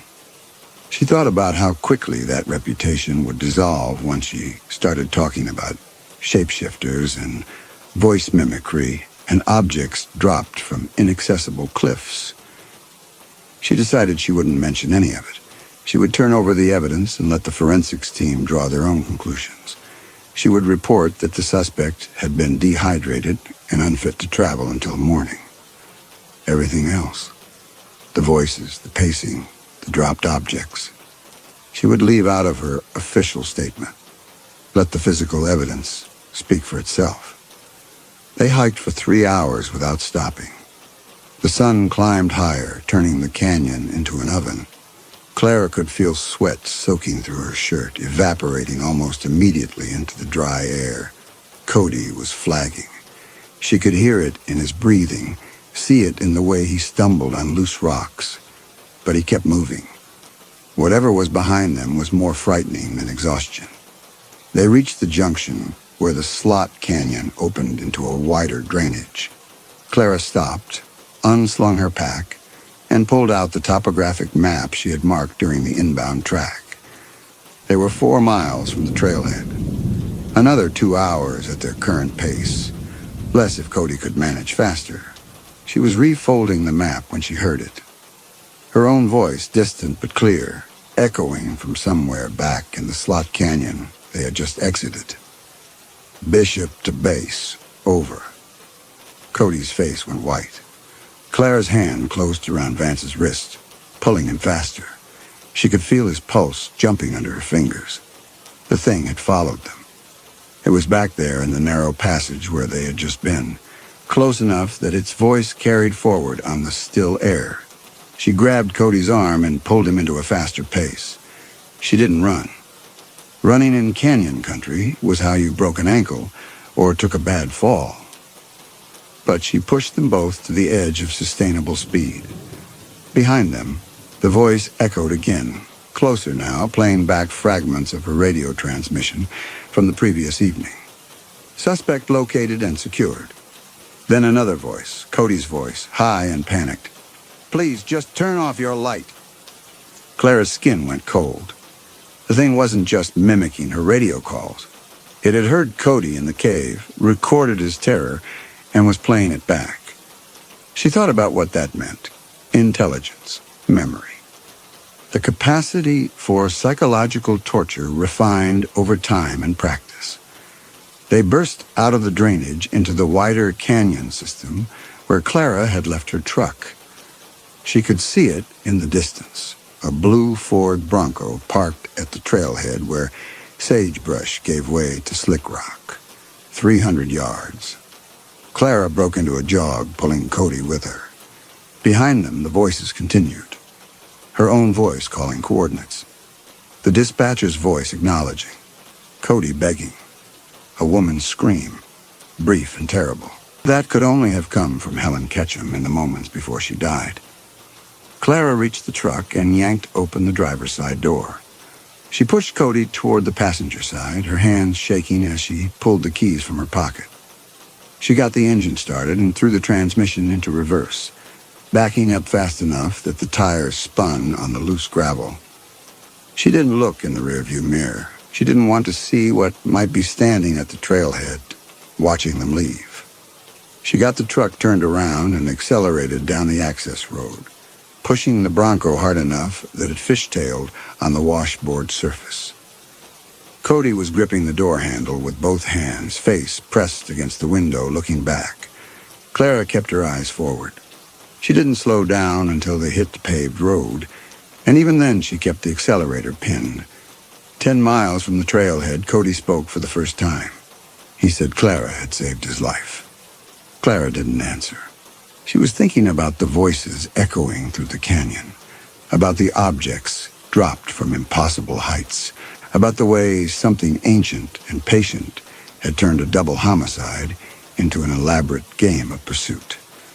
She was thinking about forensic evidence that would match Cody to a crime he didn't commit. She was thinking about what would happen when they reached Escalante, and she turned him over to the state police. She was thinking that maybe Cody's life wasn't saved at all. Maybe it had just been postponed. Clara drove in silence. The paved highway stretched north through a high desert country. Juniper and sagebrush and red rock formations rising against the pale sky. In the passenger seat, Cody had stopped, looking behind them. He sat with his hands in his lap, head tilted back against the headrest, eyes closed. Clara didn't know if he was sleeping or just too exhausted to keep them open. She thought about stopping in Escalante to turn him over to the state police. That had been the plan.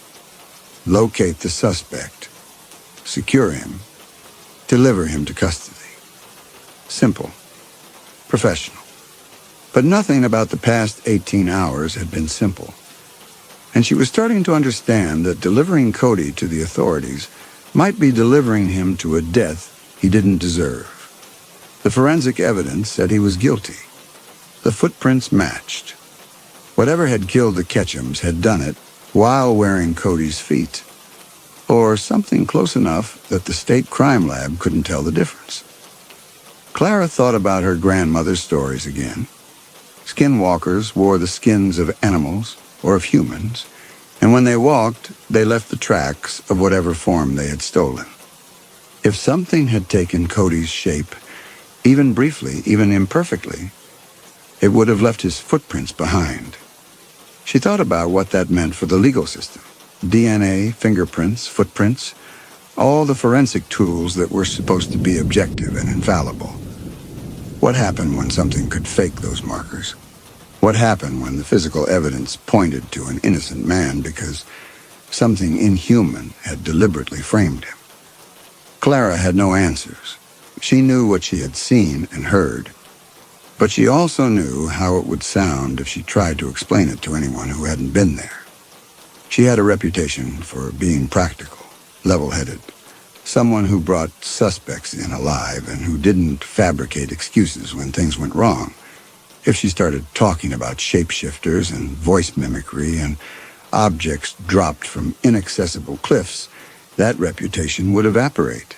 She would be the tracker who cracked under pressure, who lost her objectivity, who couldn't be trusted. She kept driving, past Escalante, past the turnoff that would have taken her to the state police substation. Cody opened his eyes when they passed through town, but he didn't say anything. Clara saw him glance at the police station, saw the moment when he realized she wasn't stopping, saw the confusion and then the fragile hope that crossed his face. She drove another 30 miles before she pulled off at a rest stop. Nothing but a gravel lot and a concrete picnic table under a metal ramada. She parked in the shade and killed the engine. For a long moment, neither of them moved. Clara thought about what she was doing, aiding a fugitive, obstructing justice, destroying her own career. She thought about the watch and necklace and wallet sealed in the evidence bag in her pack, and about how she should have turned those over to the state police immediately instead of driving past them with evidence in her possession.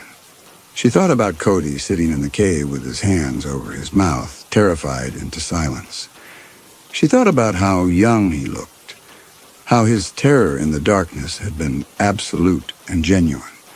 She thought about innocent people who went to prison because the evidence said they were guilty, and about how rarely anyone questioned the evidence once it had been processed and filed and presented in court.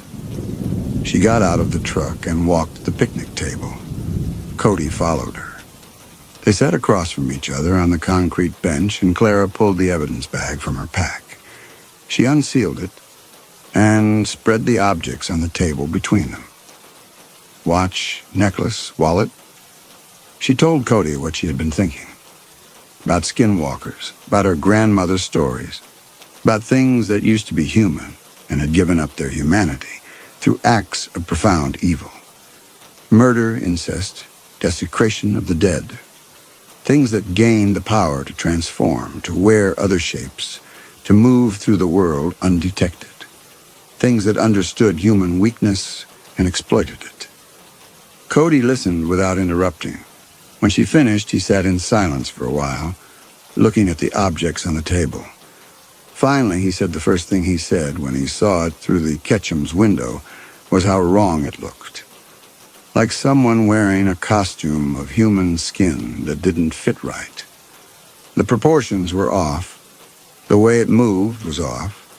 It had been naked, but he hadn't thought of it as a naked person. He had thought of it as something pretending to be a person, the way a child might draw a stick figure and call it human. Clara asked if he had told the state police that. Cody said he had tried. They thought he was making excuses, fabricating a story to avoid responsibility. The forensic evidence was clear. His footprints were at the scene in the victim's blood, tracked through every room. They had questioned him about his relationship with the Ketchums, about whether there had been arguments about his finances. They had built a narrative where Cody was a disgruntled employee who had killed his employers in a rage. Nothing he said made any difference against that narrative. Clara understood. She had seen it before. Law enforcement committed to a theory, blind to alternatives, once the physical evidence lined up. It was easier to believe in a human killer than to question whether the evidence itself might be false. Humans killed for reasons that could be understood. Money, rage, revenge. The system was built to process human evil. It wasn't built to process something older and stranger. She asked Cody what he wanted to do. He said he didn't know. He couldn't go back to Escalante. He couldn't prove his innocence. The evidence said he was guilty, and no jury would believe his story. If Clara turned him over to the state police, he would spend the rest of his life in prison for something he didn't do. Clara packed the objects back into the evidence bag. She told Cody she wasn't taking him to the police. Not yet. Maybe not ever. She told him she believed his story, or at least she believed something impossible had happened, and he wasn't responsible for it. She told him she needed time to think about what came next, and that in the meantime, he needed to disappear. Cody asked where he should go. Clara said she didn't know, and she didn't want to know. The less she knew, the less she could tell if anyone asked. She gave him $200 in cash from her emergency stash and told him to get as far from Utah as he could manage. Find work under the table. Stay off the grid. Don't use his real name. She told him the state police would eventually issue a federal warrant, and his face would be on wanted posters in every state. She told him his life as Cody Collier was over. Cody took the money. He asked Clara why she was doing this. She told him she didn't know. Maybe because she had spent the night in a cave listening to something inhuman pace the rim above them. Maybe because she had heard her own voice played back to her from a height no human could reach. Maybe because she was tired of pretending the world made sense when she had just seen evidence that it didn't. She drove him to Grand Junction and dropped him at the Greyhound station. She watched him walk inside, watched him buy a ticket to somewhere she didn't ask about, watched him board a bus heading east. Then she drove back toward Escalante alone in the truck, trying to figure out what she would say when she got there. She would tell them she had tracked Cody into the slot canyons. She would tell them she had located him in a cave, dehydrated and unfit to travel. She would tell them they had sheltered overnight, and that when she woke in the morning, he was gone. Slipped away while she slept, disappeared into the backcountry she couldn't follow alone. She would turn over the evidence bag with the objects that had belonged to the Ketchums and let the forensics team process them. She would file her report and accept whatever consequences came from losing her suspect. She would leave out the voices. She would leave out the pacing sound. She would leave out everything that couldn't be explained without sounding insane. It wasn't a perfect plan. The state police would be angry. Her reputation would take a hit. She might lose future contracts. But Cody would be free, at least for a while, and Clara would know she hadn't sent an innocent man to prison. She thought about the thing in the canyon, about whether it would be satisfied now that Cody had escaped, or whether it would continue hunting. She thought about the way it had played back Helen Ketchum's scream, the way it had dropped the victim's belongings like gifts. She thought about intelligence and patience and cruelty refined over centuries. She thought about what her grandmother had told her when she was young enough to still believe in monsters, that the Yinal Lushi didn't hunt for food. They hunted because transformation had cost them their humanity, and they could only feel alive when they were taking life from others. They hunted because the act of hunting was all they had left. Clara wondered if the thing in the canyon had been hunting Cody, or if it had been hunting her. If everything that had happened, the murders, the framing, the voices in the darkness, had been engineered to bring her to that cave. She was one of the best trackers in the Southwest. Everyone knew that. If you needed someone found, you called Clara Bishop. She pushed the thought away. Paranoia wasn't useful. What mattered now was getting back to Escalante, filing her report, and dealing with the fallout. She would take whatever came next and adapt. She was 20 miles from Escalante when she heard the voice. It came from the CB radio mounted under the dashboard, a piece of equipment she rarely used but kept installed for emergencies. The voice was her own, perfectly modulated, speaking clearly through the static. Bishop to base, over. Clara's hands tightened on the steering wheel. The radio hadn't been on. She had checked it that morning out of habit, confirmed it was powered down. But now the indicator light glowed red, and her own voice was coming through the speaker. Suspect located and secured. Sheltering in place for the night. Clara reached for the radio to turn it off. Before her fingers touched the dial, another voice came through. The dispatcher from the state police, professional and bored. Copy that, Bishop. Advise when you begin extraction. Clara switched off the radio. The red indicator light went dark. She drove in silence, heart hammering, trying to rationalize what she had just heard. Cross signals. A repeater station somewhere picking up old transmissions. Electromagnetic interference. Anything but the obvious explanation.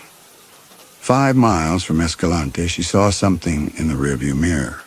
At first, she thought it was another vehicle, far back on the highway.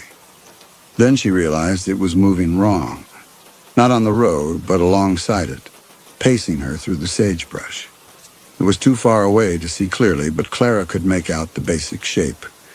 It moved on 4 legs, but the proportions were wrong. The limbs were too long. The torso was too narrow. It loped through the brush with a fluid motion that looked almost graceful, closing the distance between them faster than anything natural should be able to move.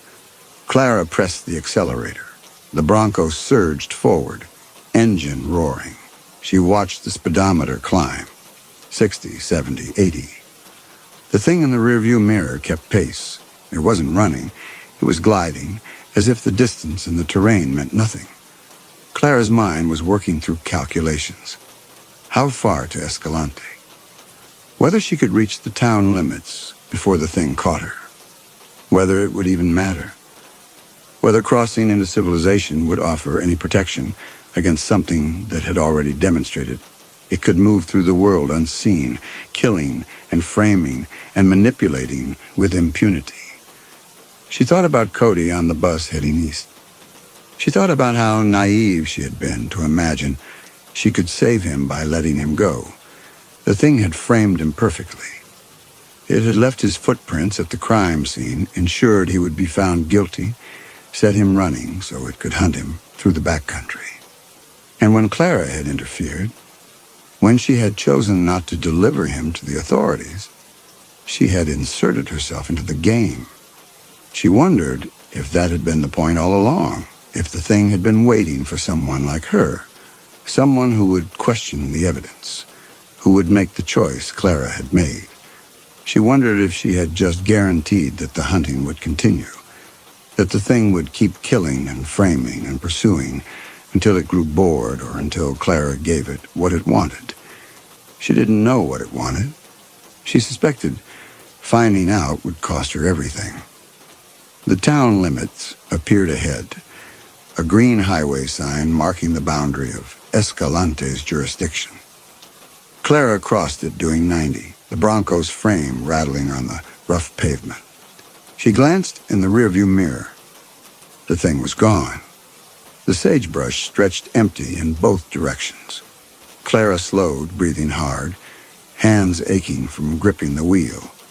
She looked at the CB radio. The indicator light was dark. She reached out and touched the dial, confirming it was in the off position. She drove into Escalante and parked in front of the state police substation. She sat in the truck for 5 minutes, composing herself, building the narrative she would present. Suspect located. Overnight shelter. Escaped at dawn.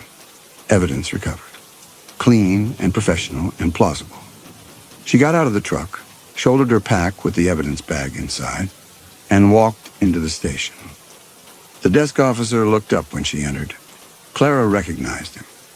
Sutton, a 15-year veteran who had worked with her on 3 previous extractions. He stood up when he saw her face.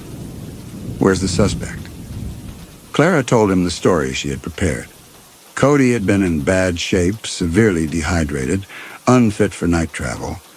She had sheltered with him in a cave, planning to extract at first light. When dawn came, he was gone. Must have slipped away while she slept. She had the route marked on her map if they wanted to send a team back in. But the slot canyons were a maze, and Cody had days of head start now.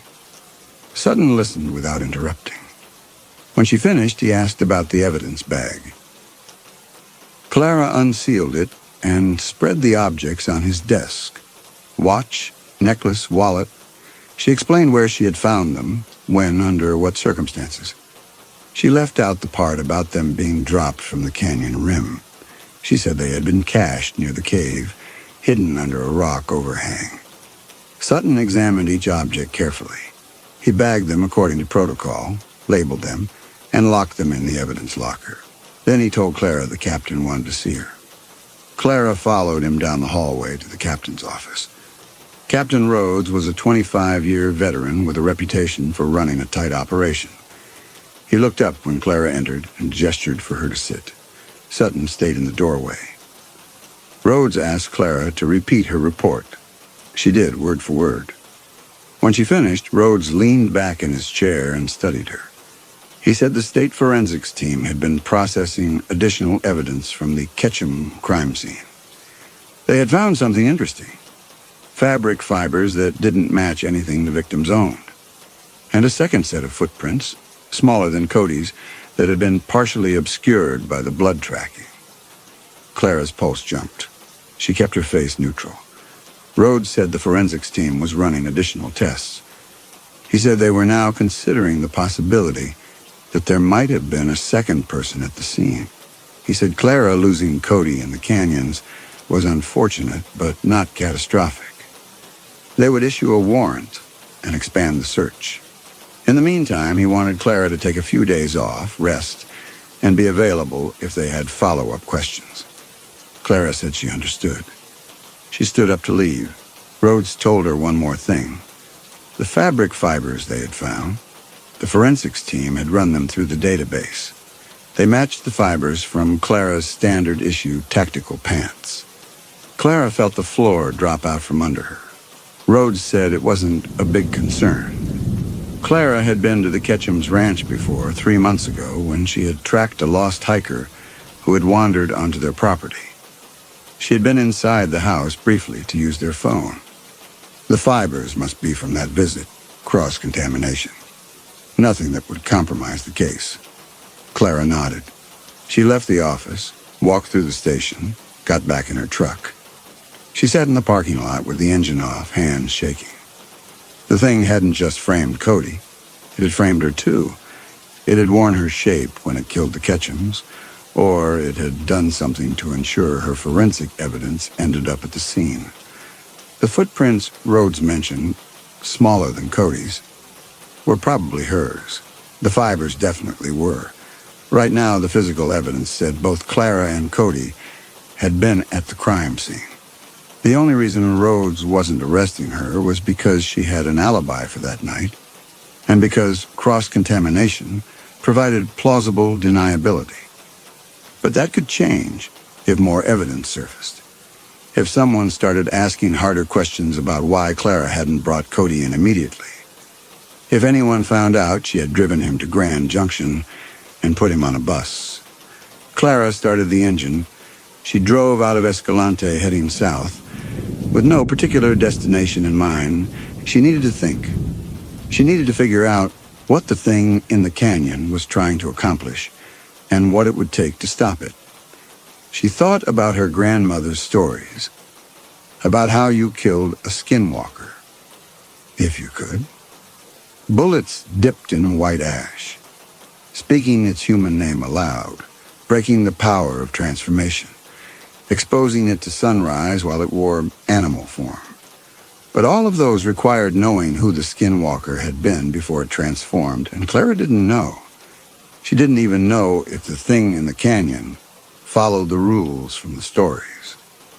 She thought about running, taking the money she had saved, getting in the truck, and driving until she was far enough away that the thing couldn't follow. But she didn't believe distance would matter. The thing had demonstrated planning and patience. It had engineered a double murder to frame two innocent people. It had manipulated the legal system, the forensics process, and Clara herself with surgical precision. If it wanted her, it would find her. She thought about Cody on the bus, probably somewhere in Colorado by now, believing he was free. She wondered how long it would take before he realized the thing was still hunting him. Before he heard his own voice calling to him from the darkness, or before his footprints showed up at another crime scene he didn't commit. She pulled off the highway at a scenic overlook, nothing but a gravel turnout, and a view of Red Rock Canyon stretching to the horizon. She killed the engine and sat in silence, trying to decide what to do next. The CB radio clicked on. The red indicator light glowed. Clara hadn't touched it. Her own voice came through the speaker perfectly clear. "You should have turned me in." Clara's hand went to her pistol. She scanned the overlook, the highway behind her, the rocks and brush surrounding the turnout.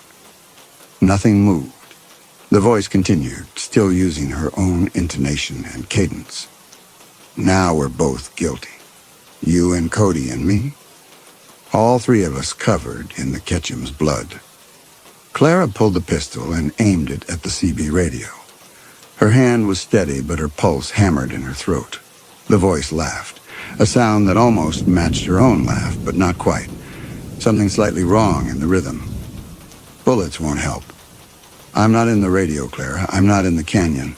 I'm wherever you left evidence. I'm in the footprints at the crime scene. I'm in the fibers the forensics team found. I'm in every photograph and every report. I'm in the story Rhodes tells himself about cross-contamination." The voice paused. Clara could hear something like breathing through the speaker, though whether it was her breath or the thing's breath or just static, she couldn't tell.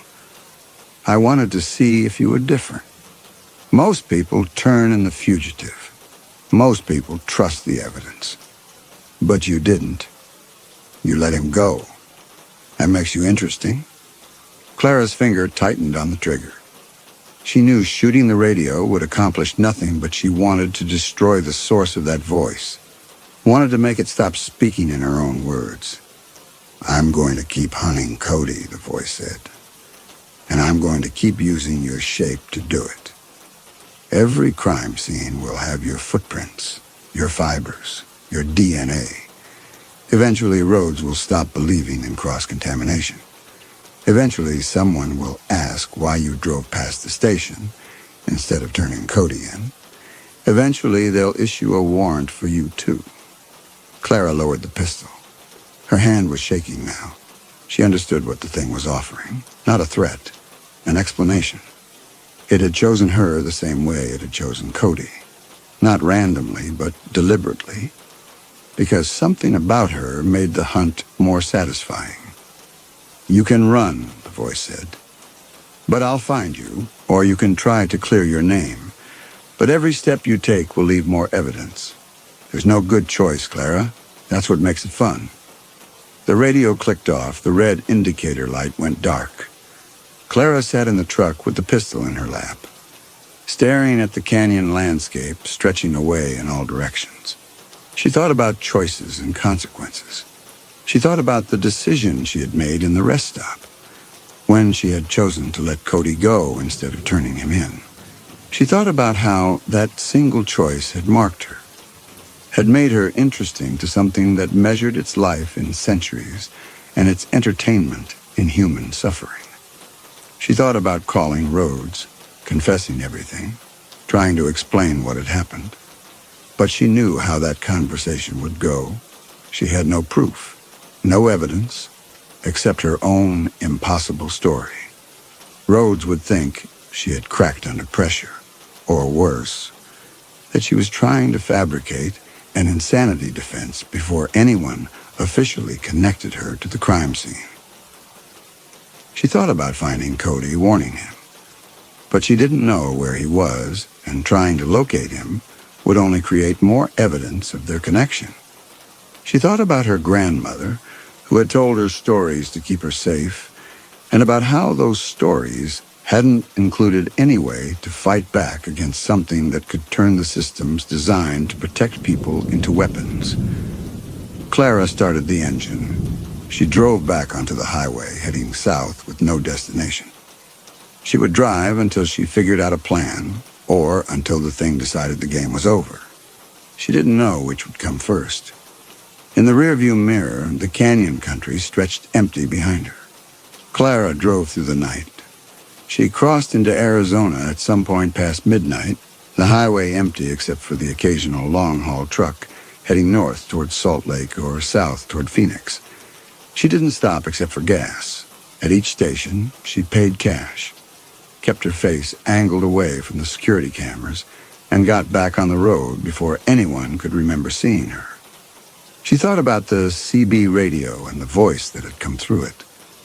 The thing had been explicit about its intentions. It would keep hunting Cody. It would keep using Clara's shape, leaving her evidence at crime scenes, building a case against her the same way it had built one against Cody. Eventually, the weight of physical evidence would overcome any alibi or explanation she could offer. Clara understood she was watching her own future unfold. Cody's present would become hers. Federal warrant, wanted posters, a life spent running from a crime she didn't commit. The only question was how long until the evidence reached critical mass. She thought about turning herself in, confessing that she had let Cody go, accepting whatever legal consequences came from that decision.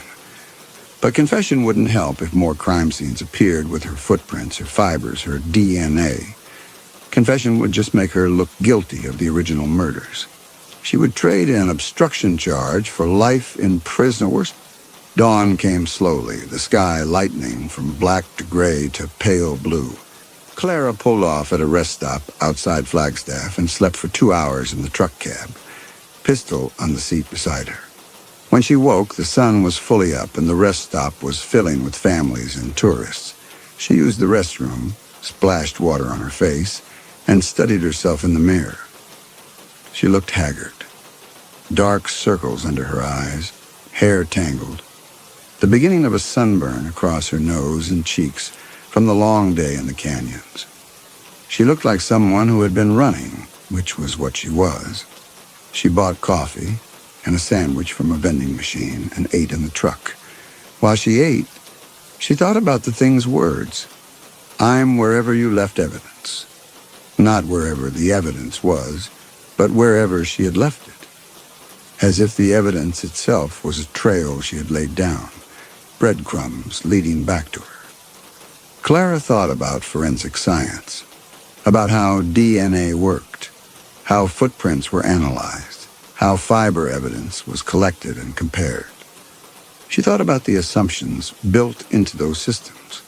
The DNA comes from the person whose genetic code it matches.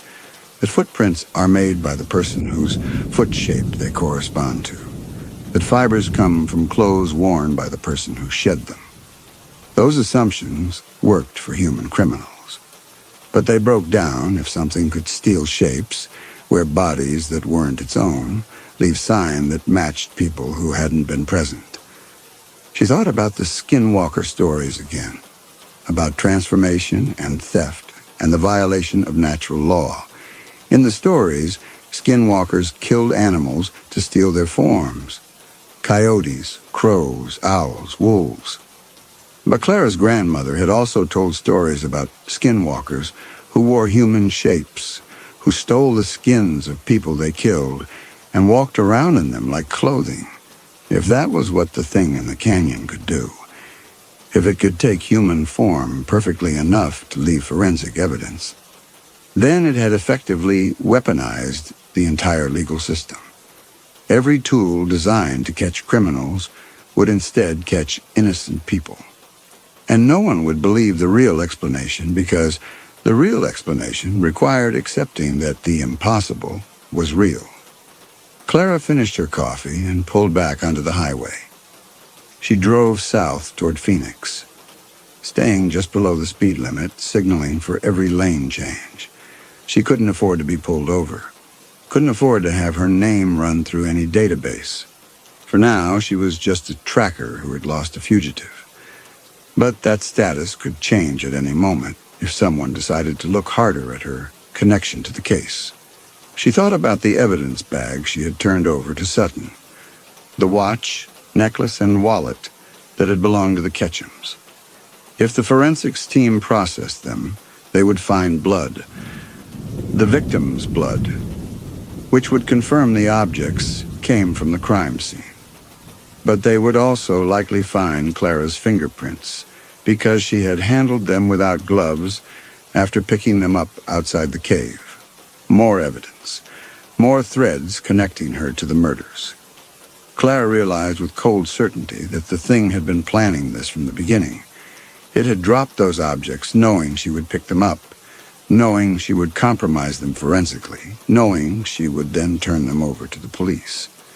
It had been building her case piece by piece, using her own professional instincts against her.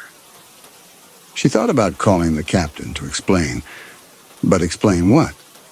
That the objects had been dropped from an inaccessible cliff by something that could mimic human voices. That she had handled them without gloves because she had been in shock.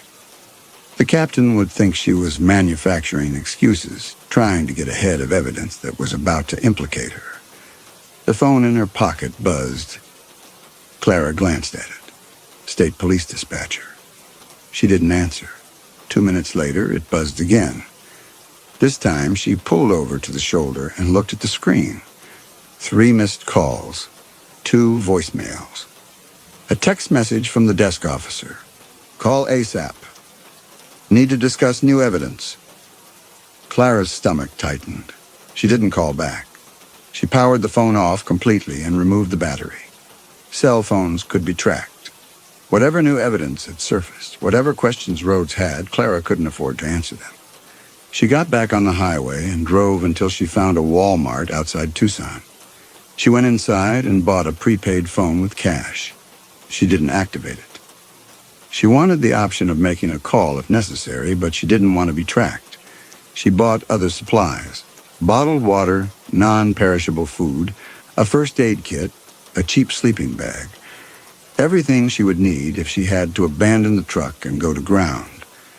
She was preparing to run properly now, not just drift aimlessly through the Southwest, hoping for a solution to appear. Outside in the parking lot, she checked the Bronco thoroughly, looking for tracking devices. She found nothing, but she didn't trust her own inspection. She wasn't a specialist. If Rhodes had decided she was a person of interest, if he had authorized surveillance, there could be equipment she couldn't detect. Clara decided to abandon the truck. It was registered in her name, easily trackable. She took her pack and supplies and walked to the Walmart, and then to the Greyhound station 3 blocks away. She bought a ticket to El Paso using cash and a fake name. The clerk barely looked at her ID. She boarded the bus and took a seat in the back. Through the window, she watched Tucson slide past. Strip malls and auto shops and dusty lots, fenced with chain link. She thought about Cody somewhere east of here, probably thinking the same thoughts. About running and evidence and the impossibility of proving innocence against forensic science. The bus rolled through the afternoon and into evening. Clara didn't sleep. She watched the other passengers, an elderly couple, a young mother with 2 children, a college kid with headphones and a laptop. Normal people living normal lives. The bus reached El Paso after midnight. Clara got off and walked to a motel that advertised weekly rates and didn't ask for ID. She paid cash for 3 nights and locked herself in the room. She could keep running, change her name, move to a city where no one knew her. But the thing had said it would keep hunting Cody, keep using her shape. Eventually, there would be another crime scene. Running would just delay the inevitable. She could try to find the thing, track it the way she had tracked fugitives. But she didn't know what she was tracking or how to follow something that could transform and disappear. Clara lay back on the bed and stared at the ceiling. The motel room smelled like cigarettes and industrial cleaner. Outside, she could hear traffic on the interstate. She fell asleep thinking about skinwalkers and woke 3 hours later to her prepaid phone buzzing. She hadn't activated it. She hadn't given anyone the number, but it was buzzing anyway, screen glowing in the dark room. Clara answered without thinking. Her own voice came through the speaker, distorted slightly by static but unmistakable. Did you know the forensics team found your boot prints at the scene? They're comparing them now to the prints you left in your office. Perfect match. The captain's drafting the warrant. Clara's breathing had gone shallow. She could hear it, too loud in the small room. She had bought the phone with cash. She hadn't activated it. There was no way anyone could know she had it, let alone call it. Unless... I told you, the voice said. I'm wherever you left evidence. That includes electronic signals, phone purchases, credit card databases. You can't run from me, Clara. I'm already where you're going. The line went dead. Clara dropped the phone and backed away from it, as if it were a snake. She grabbed her pack and left the room, walked out into the parking lot. She didn't know where she was going. She just knew she had to move. She walked until dawn, keeping to side streets. When the sun came up, she found herself in a park with empty playgrounds. She sat on a bench and tried to think. The thing knew where she was. It could call her on a phone that shouldn't be callable. Running was pointless. Clara thought about the captain drafting a warrant, about her boot prints matching the prints at the scene, about how the evidence would stack up until there was no plausible explanation except guilt. She thought about Cody, who was living this same nightmare somewhere else in the country. She realized the thing wanted her to understand this. It wanted her to see the impossibility of stopping it, the certainty of her own destruction. That was part of the hunt, watching your own doom approach and knowing you were powerless to prevent it. Clara stood up from the bench. She had one option left. It was desperate and probably futile, but it was better than waiting for the warrant to be issued. She would go back to the canyon. Clara used the last of her cash to hire a driver heading back to Flagstaff, who dropped her at the trailhead east of Escalante for $200. He didn't ask questions. Going back to the canyon was probably suicide. The thing had hunted Cody there for days, had demonstrated complete mastery of the terrain. But Clara was done running. If the captain issued a warrant, she would spend the rest of her life as a fugitive. That wasn't a life. If she was going to die, she wanted it to be on her terms. She wanted to face the thing that had destroyed her. The driver dropped her at the trailhead 2 hours before sunset. Clara shouldered her pack and hiked into the canyon system, following the route she had taken when tracking Cody. She hiked fast. If the thing was watching, and she suspected it was, stealth wouldn't matter. The canyon walls closed in. Clara squeezed through passages where the sandstone pressed her shoulders, climbed over boulders, navigated around pools of stagnant water. The sun touched the western rim as she reached the cave. She stopped outside the entrance and looked up at the rim 400 feet overhead. Nothing moved against the sky. Clara entered the cave and set down her pack. She pulled out the headlamp and switched it to red mode. The artifacts were gone, bagged as evidence in some police locker. But their absence felt like a presence. She thought about her grandmother's stories, about how to kill a skinwalker. Bullets dipped in white ash. But Clara didn't have any ash and didn't know if it would work anyway, speaking its human name. But Clara didn't know what name the thing had carried before it transformed, exposing it to sunrise in animal form. But she didn't know what forms it could take or how to trap it. The stories might be useless. They were old, and they described creatures that followed rules. The thing Clara had encountered felt older than rules, more fundamental. It wasn't bound by the limitations her grandmother had described. It could mimic human voices perfectly.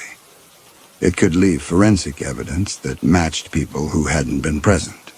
It could call phones that shouldn't exist. It was something that had adapted to the modern world, learned to weaponize technology and systems that didn't exist when the stories were first told. Clara sat with her back to the cave wall and waited for darkness. The sun set. Shadows flooded the canyon. Clara could see stars appearing overhead, bright and cold in the narrow ribbon of visible sky. She didn't turn on the headlamp. An hour passed. Nothing happened. Then she heard her own voice, close enough that it sounded like it was coming from inside the cave. You came back. Clara's hand tightened on the pistol. She scanned the darkness but saw nothing. The voice came again, from a different direction this time, near the cave entrance. I didn't think you would. Most people keep running, but you came back. That's interesting. Clara didn't answer. She kept the pistol raised, waiting for movement. You want to know what I am? It wasn't a question. Clara stayed silent. I'm what happens when you let fear teach you everything. When you cross over and discover the crossing doesn't end. I've been walking for longer than your grandmother's grandmother's grandmother. I've worn more skins than you have memories. The voice moved again, this time from above, somewhere on the rim. Clara looked up but couldn't see anything against the stars. I could kill you now. It would be easy. You're alone and you came back to the place where you're already guilty. If they find your body in this cave, the captain will close the case. Clara forced the words out. They came rough-edged, barely audible. Then why don't you? Silence. Then the voice again, closer now, almost at the cave entrance. Because you chose the note of discord.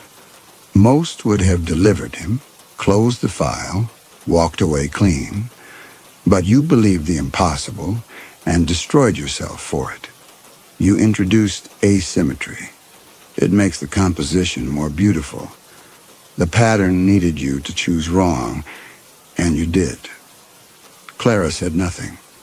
She was trying to track the voice, trying to figure out where the thing actually was. It seemed to be moving constantly, circling the cave. I want to see what harmony your dissonance creates.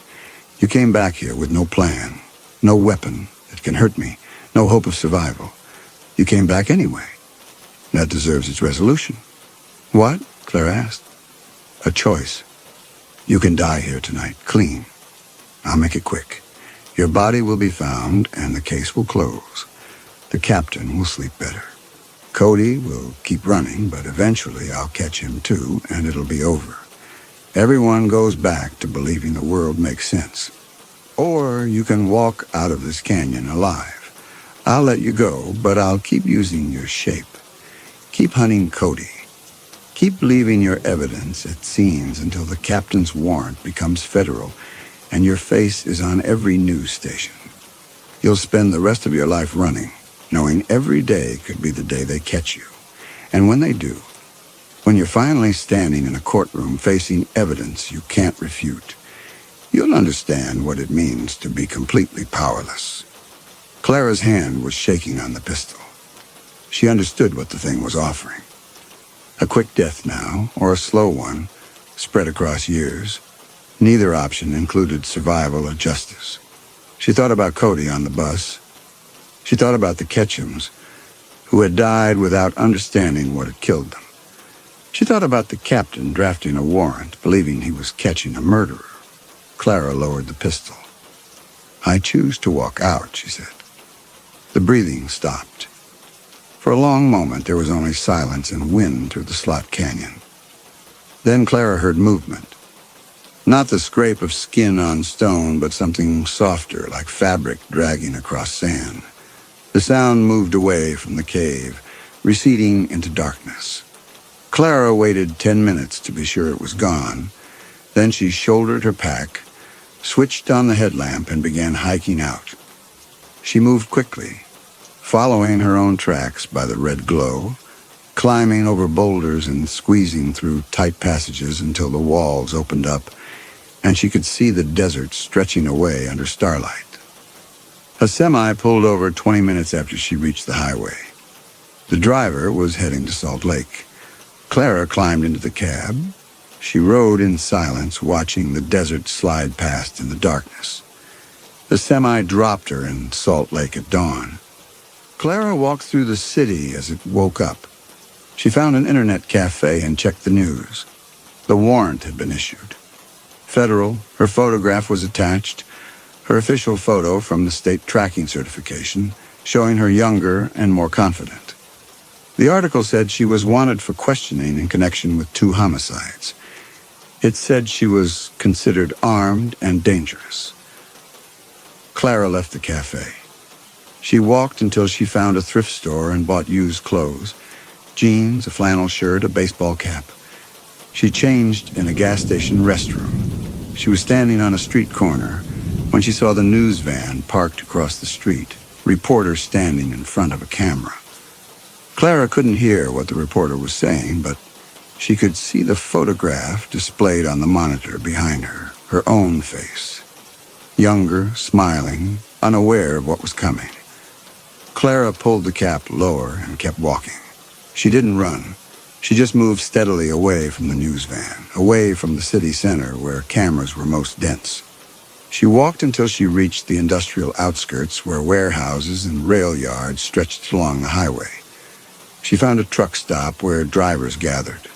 She climbed into the cab of an 18-wheeler heading east. The driver asked where she was going. Clara said she didn't know yet.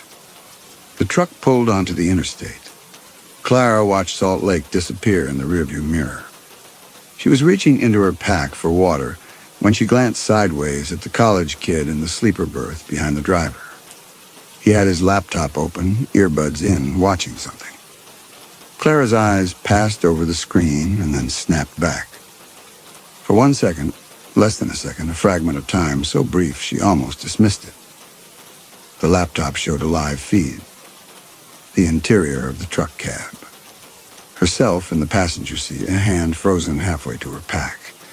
The angle was from above and behind, as if something was perched on the roof looking down through the windshield. Then the screen flickered and it was just a movie again. Some action film with explosions. The kid didn't react, didn't notice anything wrong. His expression never changed. She looked at the windshield, at the ordinary reflection of the cab interior in the glass. Nothing on the roof, nothing perched above them. Just the highway stretching ahead and the morning sun climbing the sky. In her pocket, the prepaid phone buzzed. Clara pulled it out and looked at the screen. Text message from an unknown number. She opened it.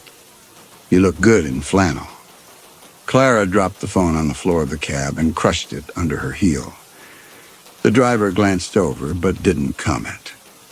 Clara looked out the window at the desert rolling past, at the endless miles of sagebrush and red rock, at the sky stretching empty and blue above it all. Behind her, invisible and patient, something watched and followed.